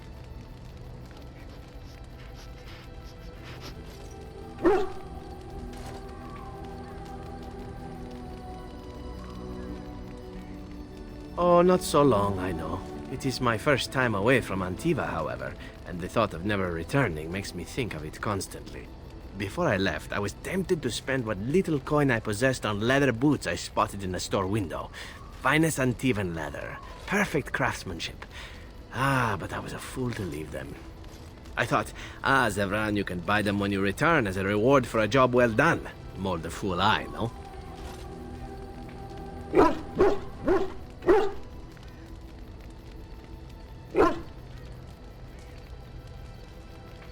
True, and it's a comforting thought. One simply never knows what is to come next. How could I have suspected I would end up defeated by a Grey Warden, and then spared my life to fight the Darkspawn? I could not. Quite right you are. I see the Grey Wardens do not recruit fools. Now, if it is all the same to you, I would prefer not to speak more of Antiva. It makes me wistful and hungry for a proper meal.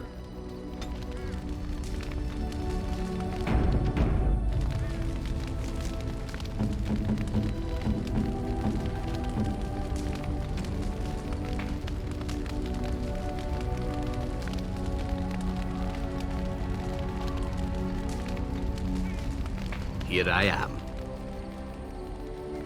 Oh, this should be good. Go ahead.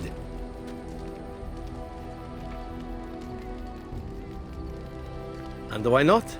There are many things to enjoy about being a crow in Antiva. You are respected, you are feared, the authorities go out of their way to overlook your trespasses, even the rewards are nothing to turn your nose up at. As for the killing part, well, some people simply need assassinating. Or do you disagree?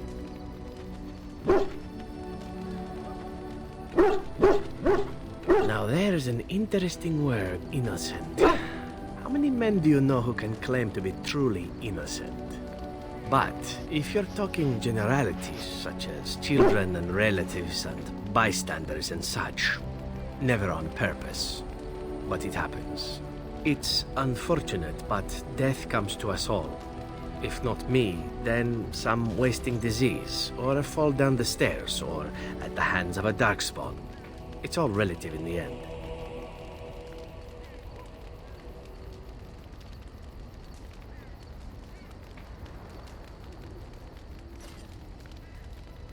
Death happens, as we like to say, and when I get paid for it, death happens more often. As far as enjoying the act of killing itself, why not? There is a certain artistry to the deed, the pleasure of sinking your blade into their flesh and knowing that their life is in your hands.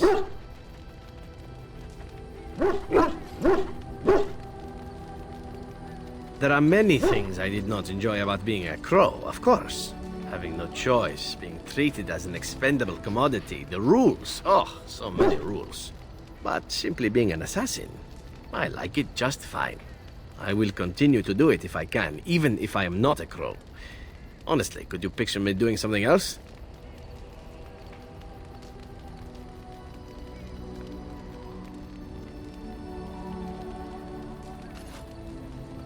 whereas I am content merely doing what I happen to be good at. It's a talent that not many come by honestly.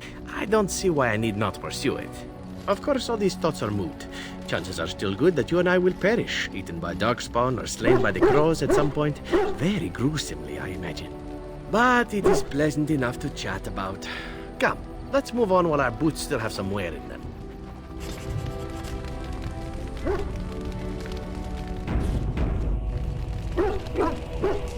Here I am. Oh, this should be good. Go ahead.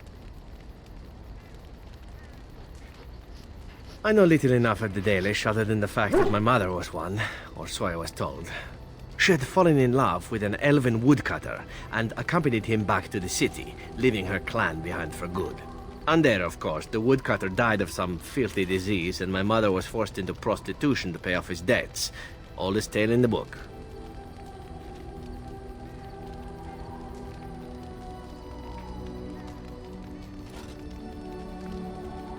How should I know? My mother was a whore, as you'll recall. None of the other elven boys in the whorehouse knew their fathers. I was not so unusual. I didn't know my mother either, of course. She died giving birth to me. My first victim, as it were. We were all raised communally by the whores. It was a happy enough existence, ignoring the occasional beating. Until eventually I was sold to the crows. I brought a good price, so I hear.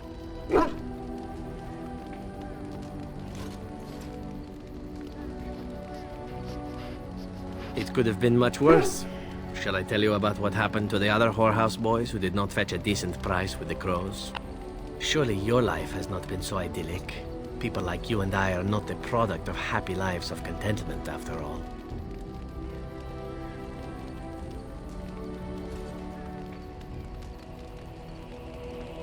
My original point is that my mother's Dalish nature was always a point of fascination for me. Through all the years of my crow training, the one thing of my mother's that I possessed was a pair of gloves. They were of Dalish make, I knew that much. Beautiful. I had to keep them hidden, of course, as we were not allowed such things. Eventually, they were discovered, and I never saw them again.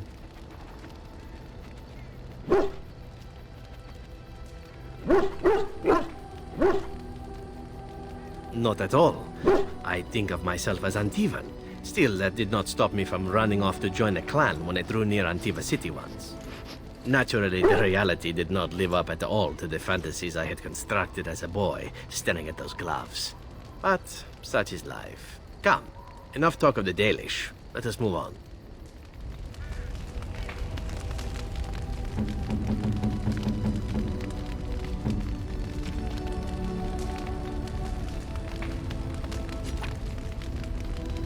Gloves?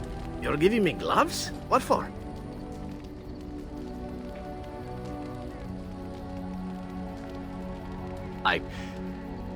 Maker's breath. You're right. It is like my mother's.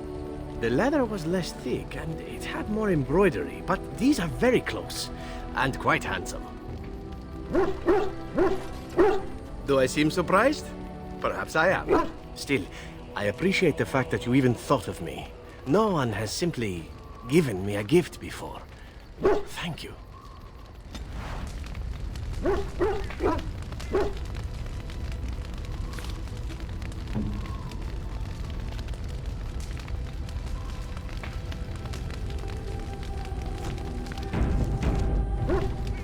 I've a question, if I may.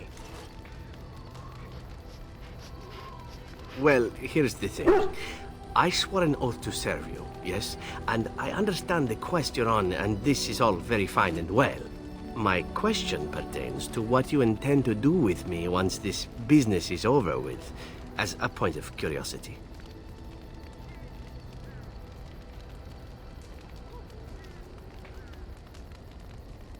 Oh, I imply nothing specific, of course.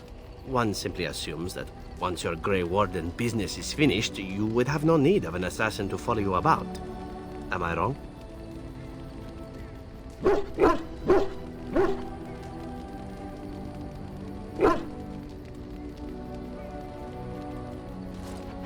Indeed. I might even be glad to call myself such, come to think of it. It is good to know what my options might be, but that is for another time. For now, we have much to do, yes? What say you? Oh, this should be good. What would you like to discuss? What say you? By all means. My adventures? I'm hardly an old man just returned from across the ocean, am I? Should I shake my fist at nearby children while I talk about the good old days?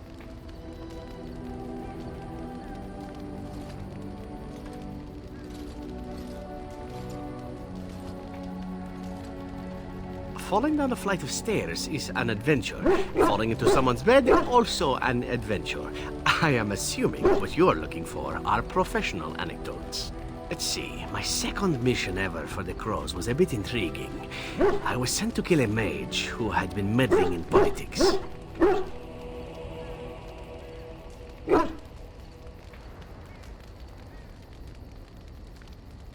Well, it was just the one mage.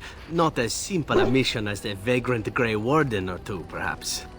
As it turned out, the mage in question was quite a delightful young woman. Long, divine legs, as I recall. I caught her in a carriage on her way to escape to the provinces. After I killed her guard, she got down on her hands and knees and begged for her life. Rather aptly, I might add.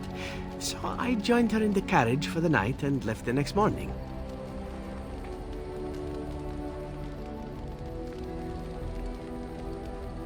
Well, yes, twice, actually. Then she decided to try and use me instead. The woman had actually convinced me to speak to the Crows on her behalf. What can I say? I was young and foolish at the time. Then, as I was kissing her goodbye to return to Antiva City, she slipped on the threshold and fell backwards out of the carriage. Broke her neck. Shame, really, but at least it happened quickly. At first, yes. Well, not upset. Surprised is really a better word. Then I found out that she had told the driver to take her to Janellen instead. She had planned to lose me in the provinces. I would have looked very foolish to the Crows. As it was, my master was very impressed that I had done such a fine job of making it look like an accident. The circle of Magi was unaware of foul play, and everyone was happier all around.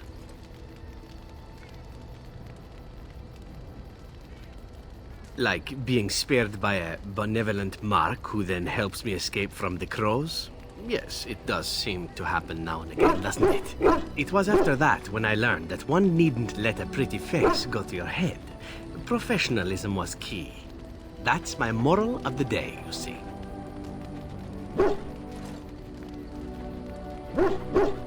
And one that not everyone learns, I'm sad to say. But that's enough tale spinning from me for the moment. Talking about the mage has made me a bit nostalgic, I'm afraid. Ah, the good old days.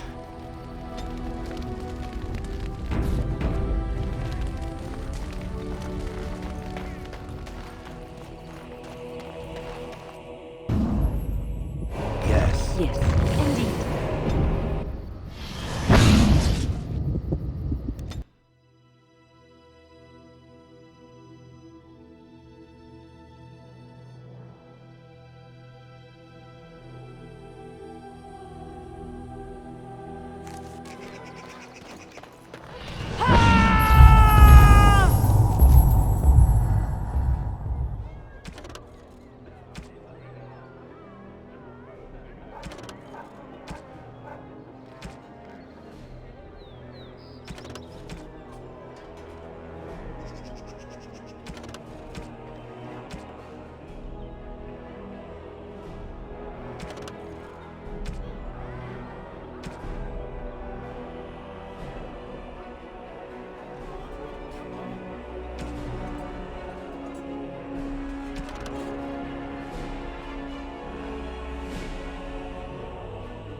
do your father proud, my lord.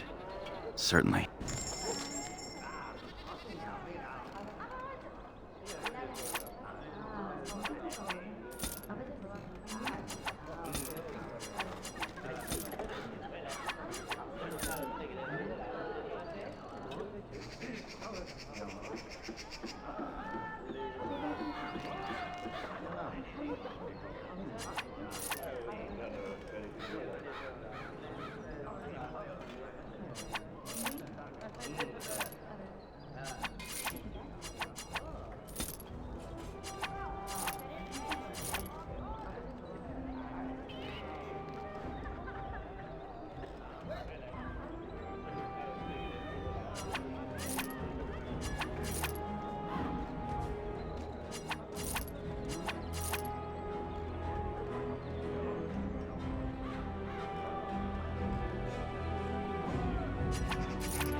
I shall do it.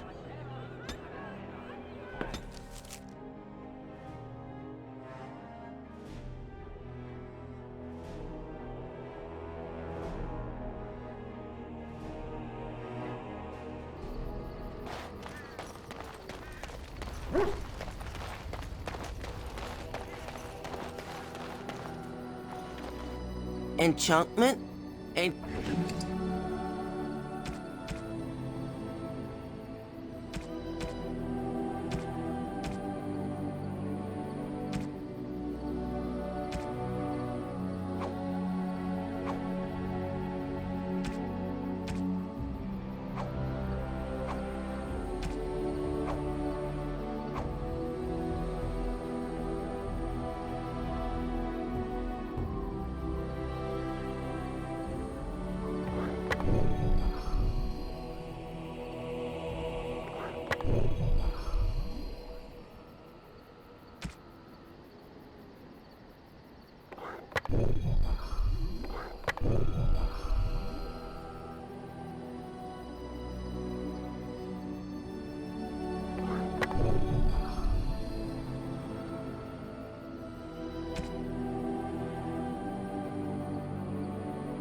Generous as always, Warden.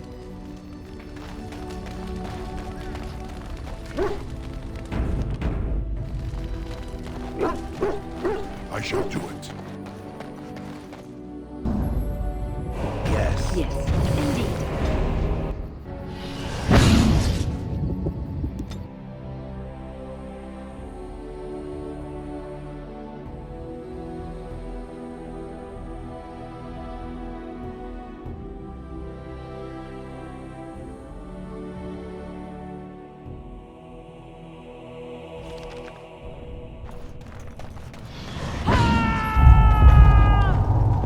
Command me.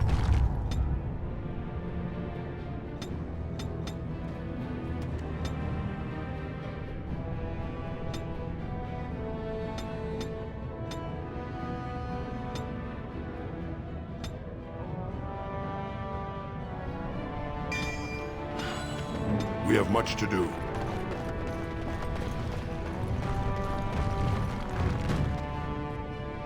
Hello, how can I... It's you! And it's been, well, quite a while. Enough time to get to the circle and back, I hope. Oh, please tell me what they said.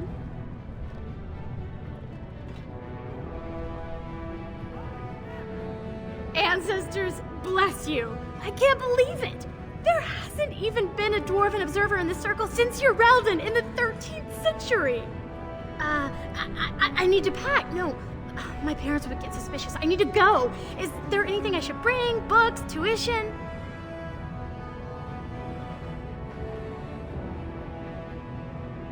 Of course, a reward. I was just bringing some lyrium in from the storeroom. Will that do? I have either a lyrium rune that can be implanted in any weapon, or some of the serum mages use. Which do you want? Here you go. I hope it's enough to thank you. I'll never forget what you did. If you ever go to the circle again, maybe I'll see you there.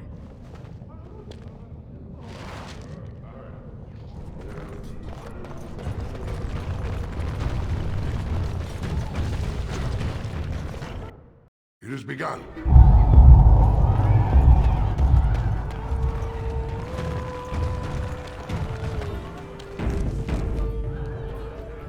What are you looking at, stranger? I could be. What business is it of yours?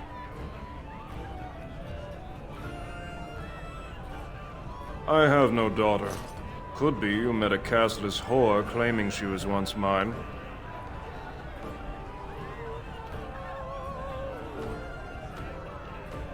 What? You think she'd die just to keep that thing? She knows what she has to do to come home. I never wanted her gone. Just the little cur. Can't she see she'd have a better life if she got rid of it?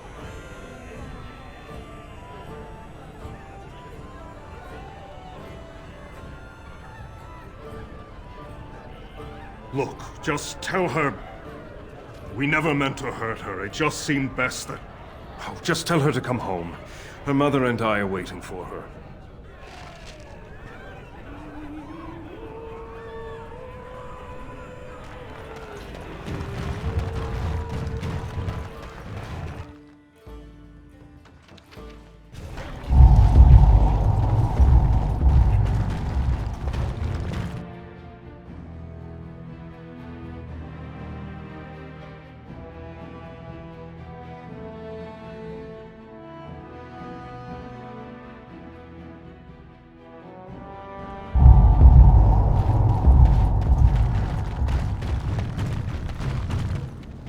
As you say. Well, if it isn't my new best friend. You make it to the tower yet? Excellent.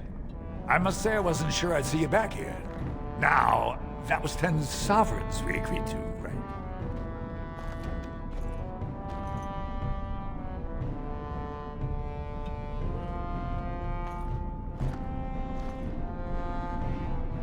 That seems pretty steep. I can't believe I'd offer that much. But I do appreciate what you did. I'm gonna give you 25, and let's call it even.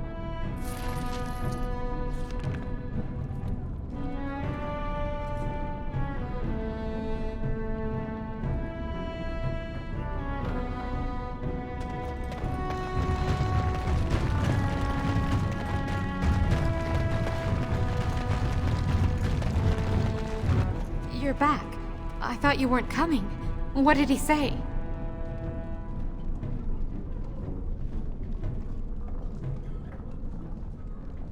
Both of us? I don't believe he said that. I've never heard him refer to my son as anything but trash. He calls him it. But maybe Mother convinced him. Or you did. Oh, my friend. I cannot thank you enough. If this were a story, my son would grow to manhood and pledge himself as a knight in your service. When he grows up, I will send him to you. I promise.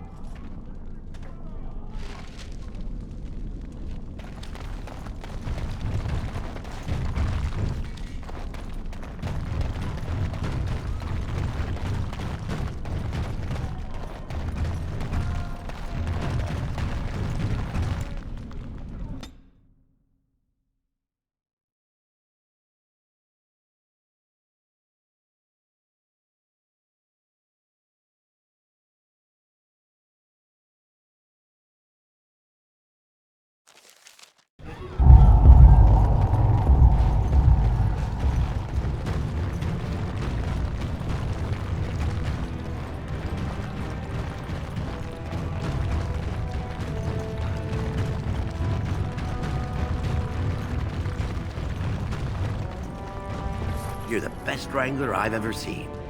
You're the best wrangler. You're the best You're the best You're the best wrangler. You're the best I trust Vala, my nug wrangling friend.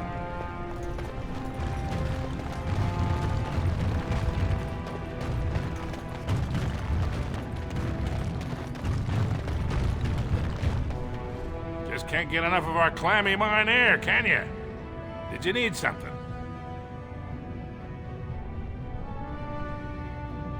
I see you have his daughter's seal, so I will not stop you. But be careful.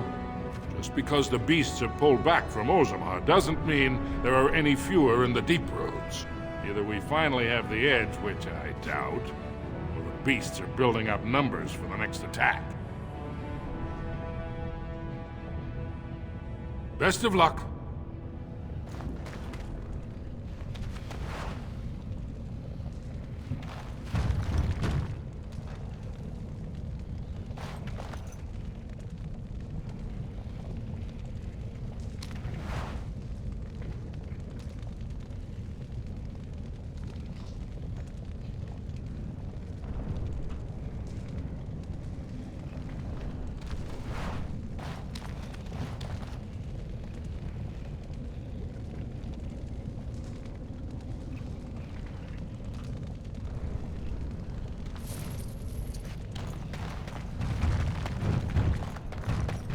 As you say.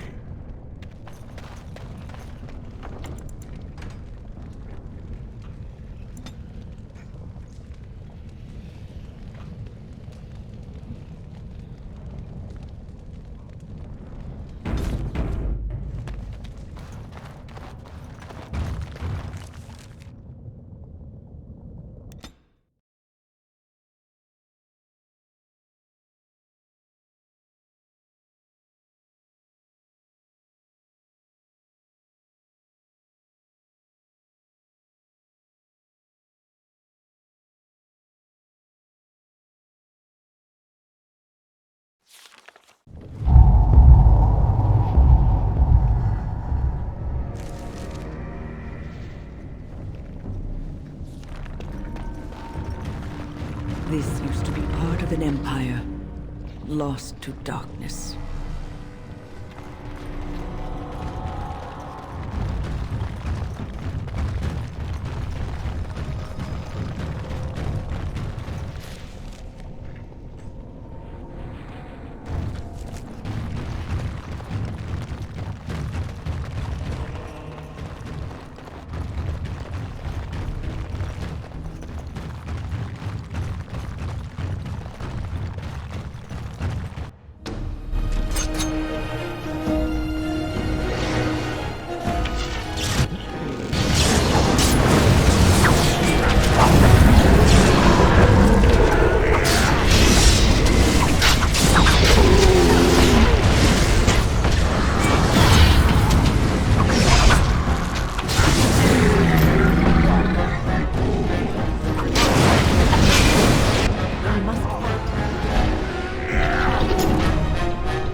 As you say.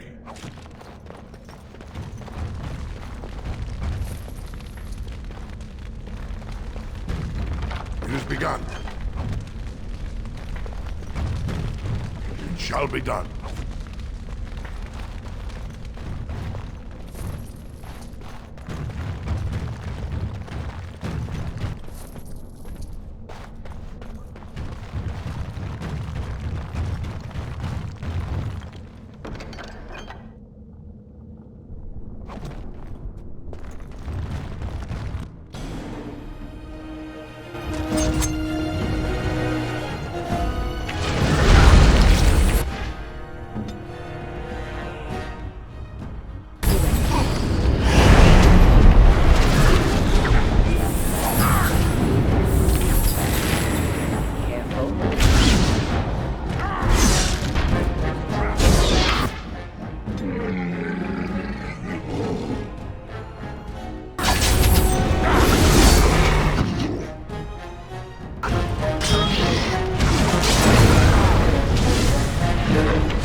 I shall do it.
We have much to do.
Let's make this quick.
shall be done.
I don't think that's the last of them.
Begun.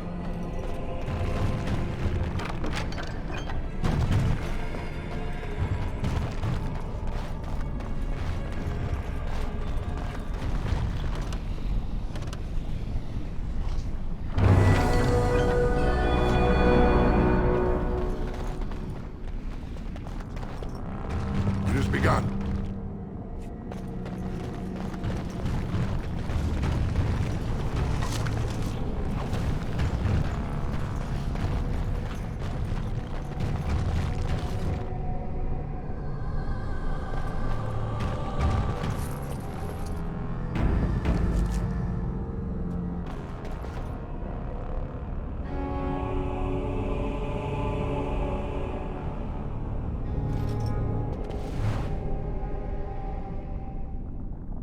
Pulled us from a tight spot, friend. You have my gratitude. I am Lord Anwar Dace. I heard nothing of another expedition. What brings you here so fortuitously?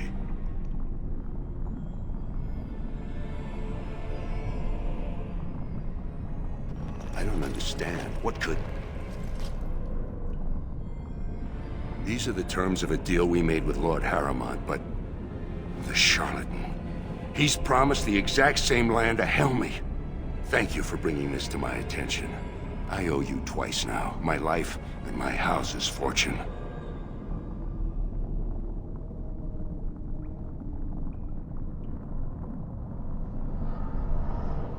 We will certainly not support a man who would use my family like that. I will tell everyone I know what a wretched trick Harrowmont tried to play. I must return now. My men need healing and I want to look into this. You wish to travel with us?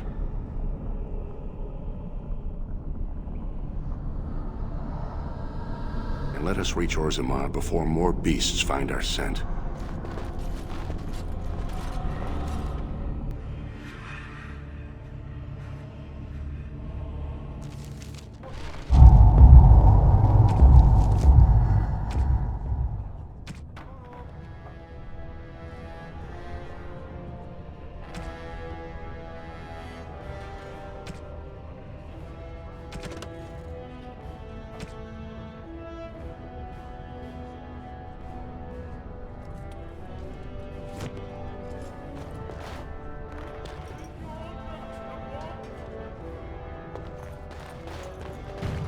Lord Balin is a bad man!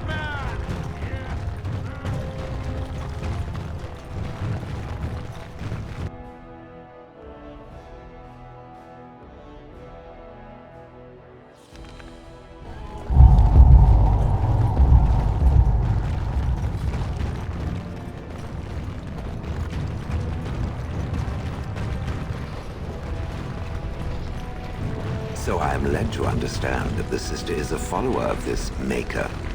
Am I the sister? Oh, that's so cute. It's like you're my big brother. Or sister. Or whatever. I am a creature of stone. I rather doubt that we would be related in any shape or form. Oh, I didn't mean literally. Don't you think that people can be related in spirit? I notice that humans tend to believe in a great number of things that are not true, even when given evidence to the contrary. Believing in things when there is no proof is what faith is all about, Shale. Believing in things when there is no proof is what gullibility is all about. So I am gullible now. I take it we are no longer sisters in spirit.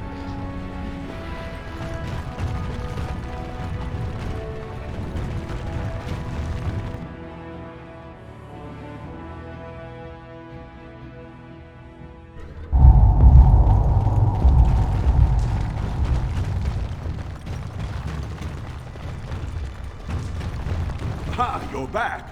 Did you wish to fight in the proving today? Let me just put you into the schedule here. Now, is there a particular name you wish listed?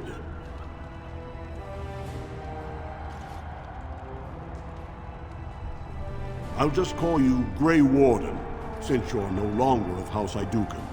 We actually have an opening in the first round. Are you ready to start? Looks like Suwern's drawn first bout. He was one of the youngest champions ever. Beat his own father at 12 years old. All for the right to earn his battle status 2 years early. Are you ready to start? Fight start at the gong and go to first blood. No eye gouging, no groin pulls. The rules of each bout will be announced when it starts.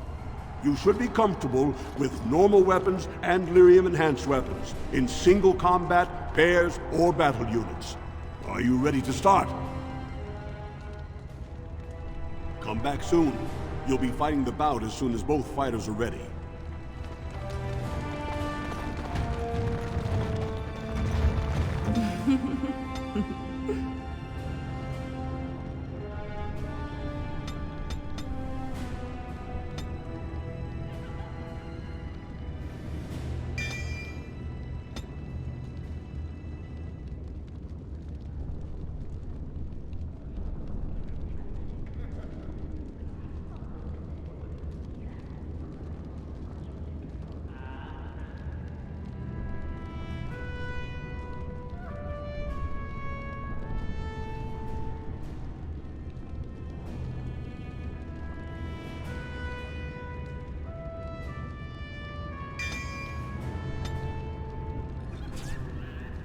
We have much to do.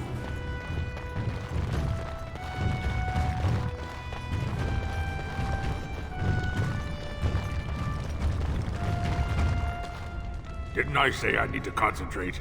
There's plenty of time to congratulate me after the fight.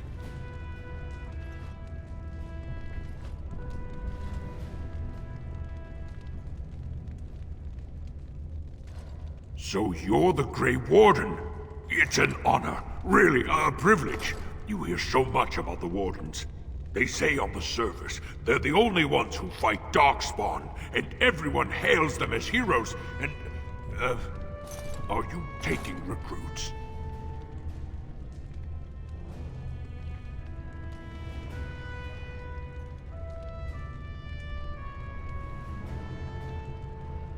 A blight? Then that must mean you want recruits. I bet you're here to pick the best fighters. Am I right?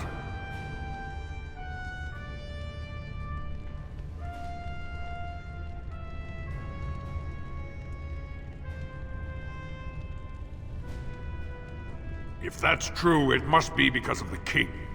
Believe me, dwarves know their duty in regards to Darkspawn. I promise, as soon as Balin's on the throne, you'll have as big an army as you need.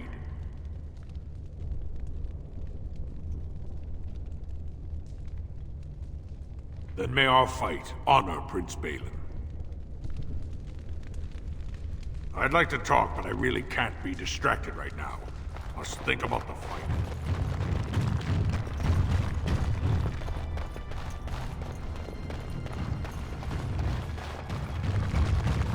Well, I guess I can't call you cousin, since the family renounced you and you're supporting the usurper.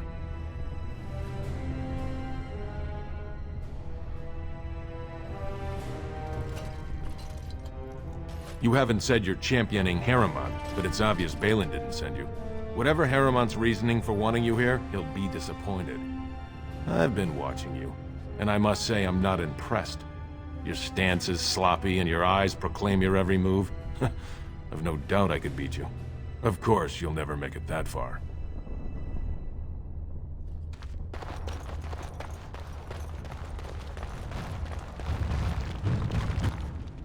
You must be the Grey Warden. Luke John said one of you signed up. Proving Master said the Warden wants to show off his surface fighting skills. I guess we'll have to show what kind of tricks we learn in Orzammar. We were born together. We fight together. We'll die together.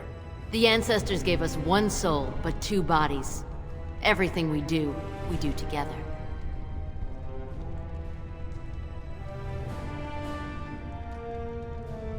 That's a little personal, don't you think? Unless you want to find out. We know plenty. But we don't like to share. Watch out for Darvionic, though. They say he killed his brother. But the ancestors favored him in the ring, so he never saw punishment.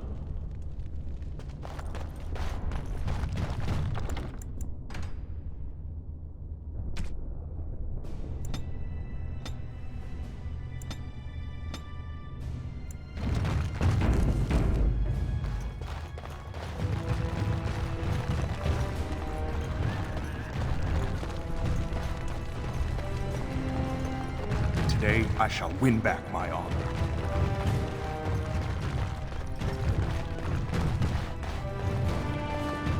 Do not disturb me. I must meditate before my fight. This deal was all their making, Warden. Technically, I haven't done anything wrong. We have no business. Unless you want to make a few coins. Not that I'm suggesting anything. But you're holding the prize now.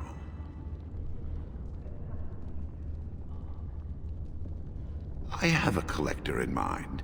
Who actually sells the item doesn't matter. It's your call. As always, I let people make their own decisions. Yes, well, I'll keep my nose clean until you're long gone. How about that? I'm just a businessman. I merely exploit opportunities. I won't get in your way.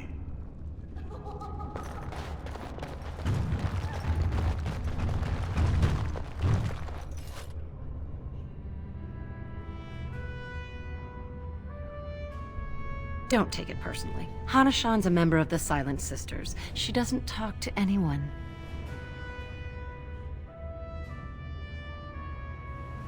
They're an order of female warriors, founded by Astith the Grey, a woman of the warrior caste who first fought for women's right to be soldiers. When no one listened to her words, Astith cut out her tongue and dedicated herself to training until she won a grand proving bare-handed. The women who joined her order cut out their tongues in her honor. I am Ferinden. I serve as Hana-shan's trainer and translator. As a Silent Sister, Hana-shan cut out her tongue like the ancient paragon Astith the Grey. As you might imagine, she requires my services for more mundane tasks. The Silent Sisters support the sitting king. They are loyal servants to the Aidukans.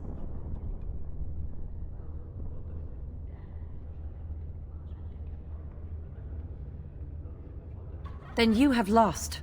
Even in the ring, every man and woman brings an army if people support them.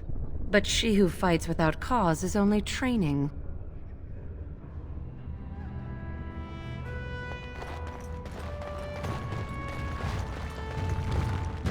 You looking at something? Get out of here!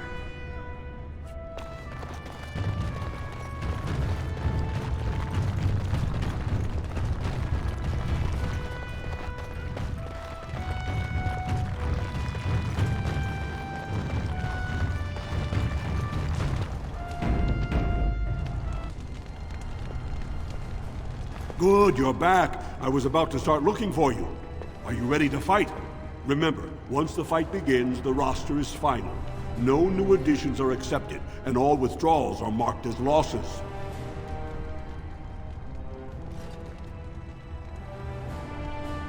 Go down to the ring, then. I'll be right there. This is a glory proving, fought under the eyes of the paragons of Orzammar to honor the memory of King Endrin. First up is Tavern of the warrior caste. Many of you remember when Tavern made history as a lad of 12 by defeating his own father in this very ring. Today he fights as champion for the royal Prince Balin against a member of the famed Grey Wardens. In the name of House Aidukun and our future King Balin.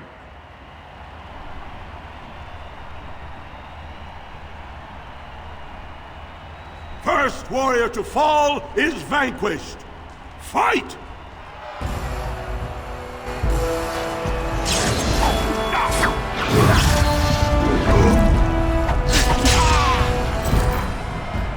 The winner is the Grey Warden! That was an exciting start, Warden. Tavern is rarely trounced, and so thoroughly. Are you ready for your next opponent? Next, you're up against Miaja and Lukjan. As twins, they've always been allowed to fight as a single person. They're warrior caste, but their mother was a smith, so watch out for Miaja's hammer. And don't forget Lukjan. Most fighters do, and end up with a knife in their spine. Are you ready to begin? All right then, I'll see you out there.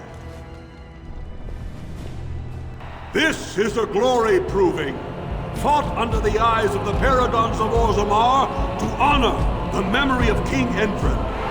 The Grey Warden will face the notorious duo, the warrior caste Twin Terrors, now fighting as champions for Prince Balin, Miaja and Lukjan. May the stone honor when you fall.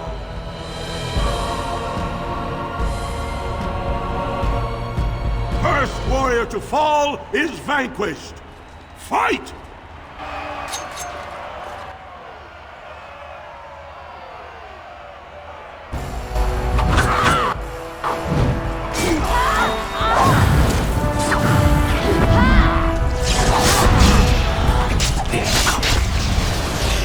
The winner is the Grey Warden!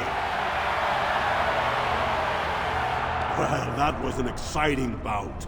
2-on-1, and you took them both easily. Are you ready for your next opponent? Next up is Roshan, the only survivor of the Deep Roads raid to retake the Kobaliman Tide. Are you ready to begin? All right then, I'll see you out there. This is a glory proving, fought under the eyes of the Paragons of Orzammar to honor the memory of King Endrin. So far, the Grey Warden has won the field, but victory is far from assured. Next to challenge that perfect record is Expeditionary Captain Roshan. Will he find Valos Atreidim and defeat the Grey Warden? It does me great honor to face you, Warden. First warrior to fall is vanquished. Fight!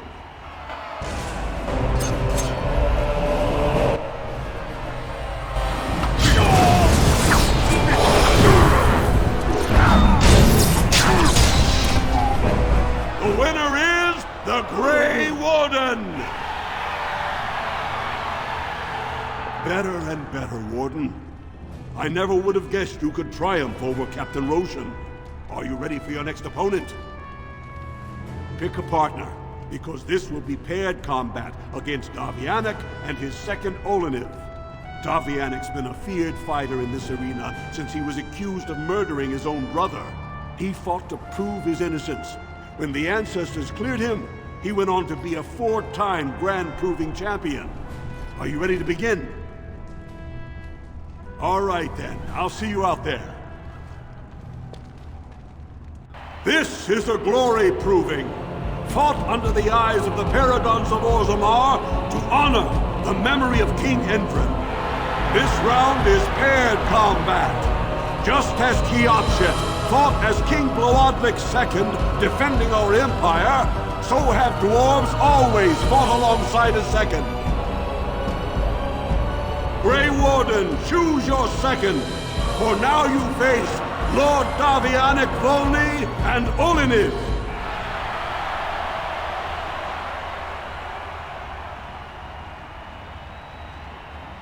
Last one standing will be declared victor. Fight!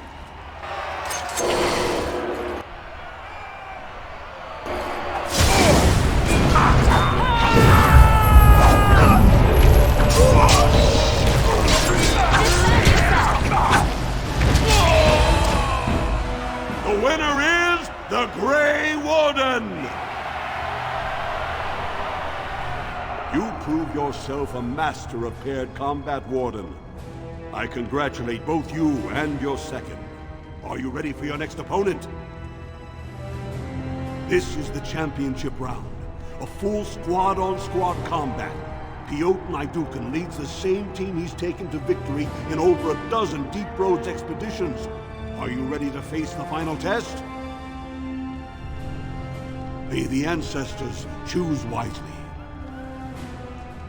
This is a glory proving, fought under the eyes of the Paragons of Orzammar to honor the memory of King Endrin. Only 2 warriors remain. Fighting for his royal cousin Balin, Piotr Naidukan has led his team to triumph over every unit so far. Challenging him, the Grey Warden came from nowhere, cutting a swath through Orzammar's finest warriors. Each will lead a full unit of 4 soldiers to see once and for all whom the ancestors favor. You should not have returned, exile. You are a disgrace to House Naidukan.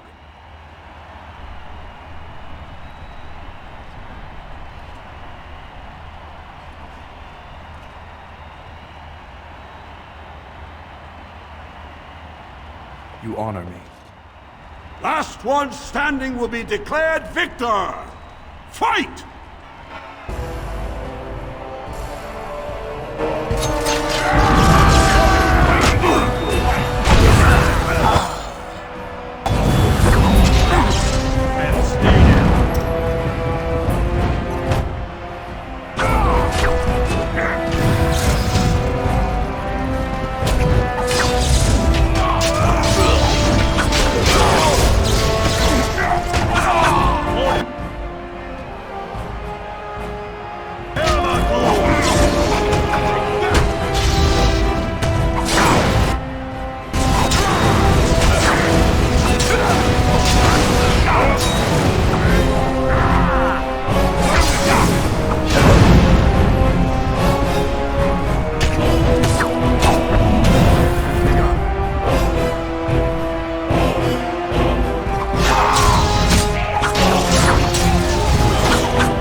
winner is the Grey Warden!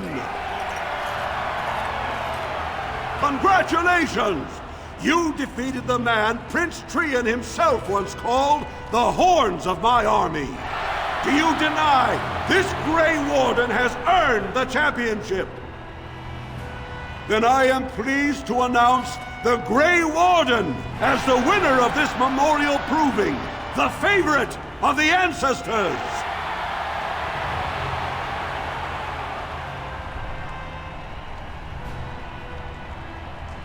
The ancestors have spoken.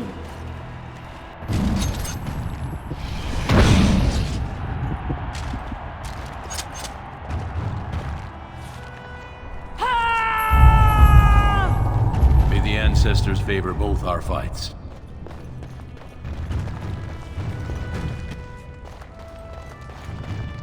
Get out of here! Not bad for a surfacer.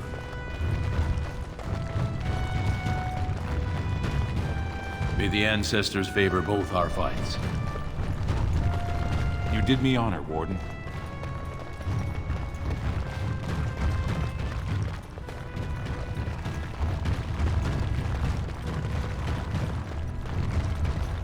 I can't believe it!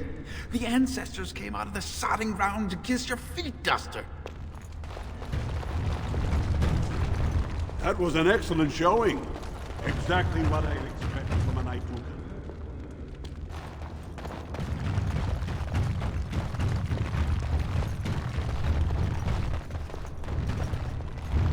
That was a good fight.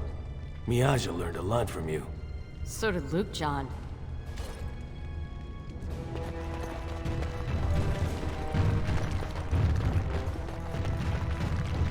You honor my cousin with your victory.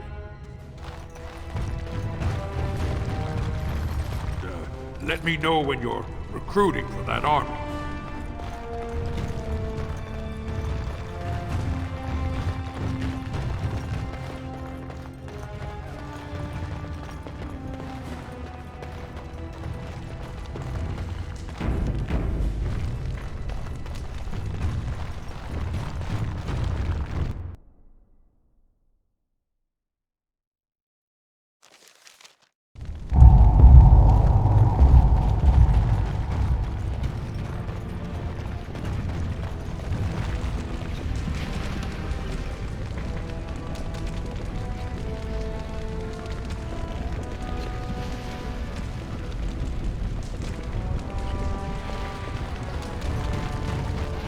I heard about what happened and I don't really know what to say.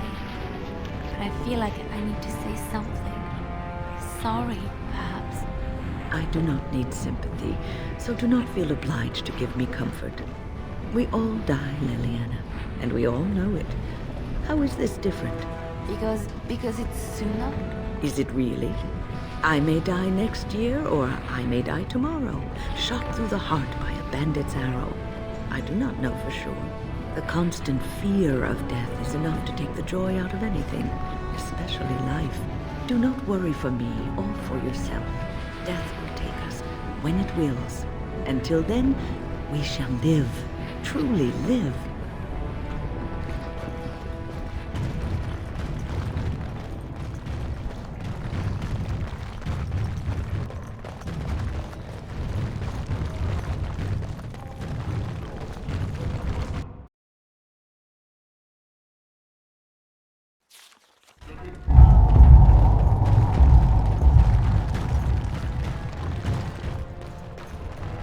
Lord Balin is,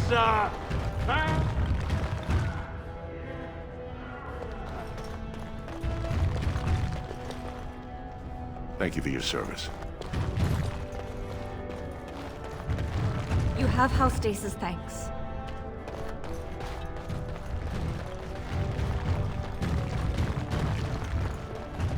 Raise your voice in favor of Lord Balin. He will bring us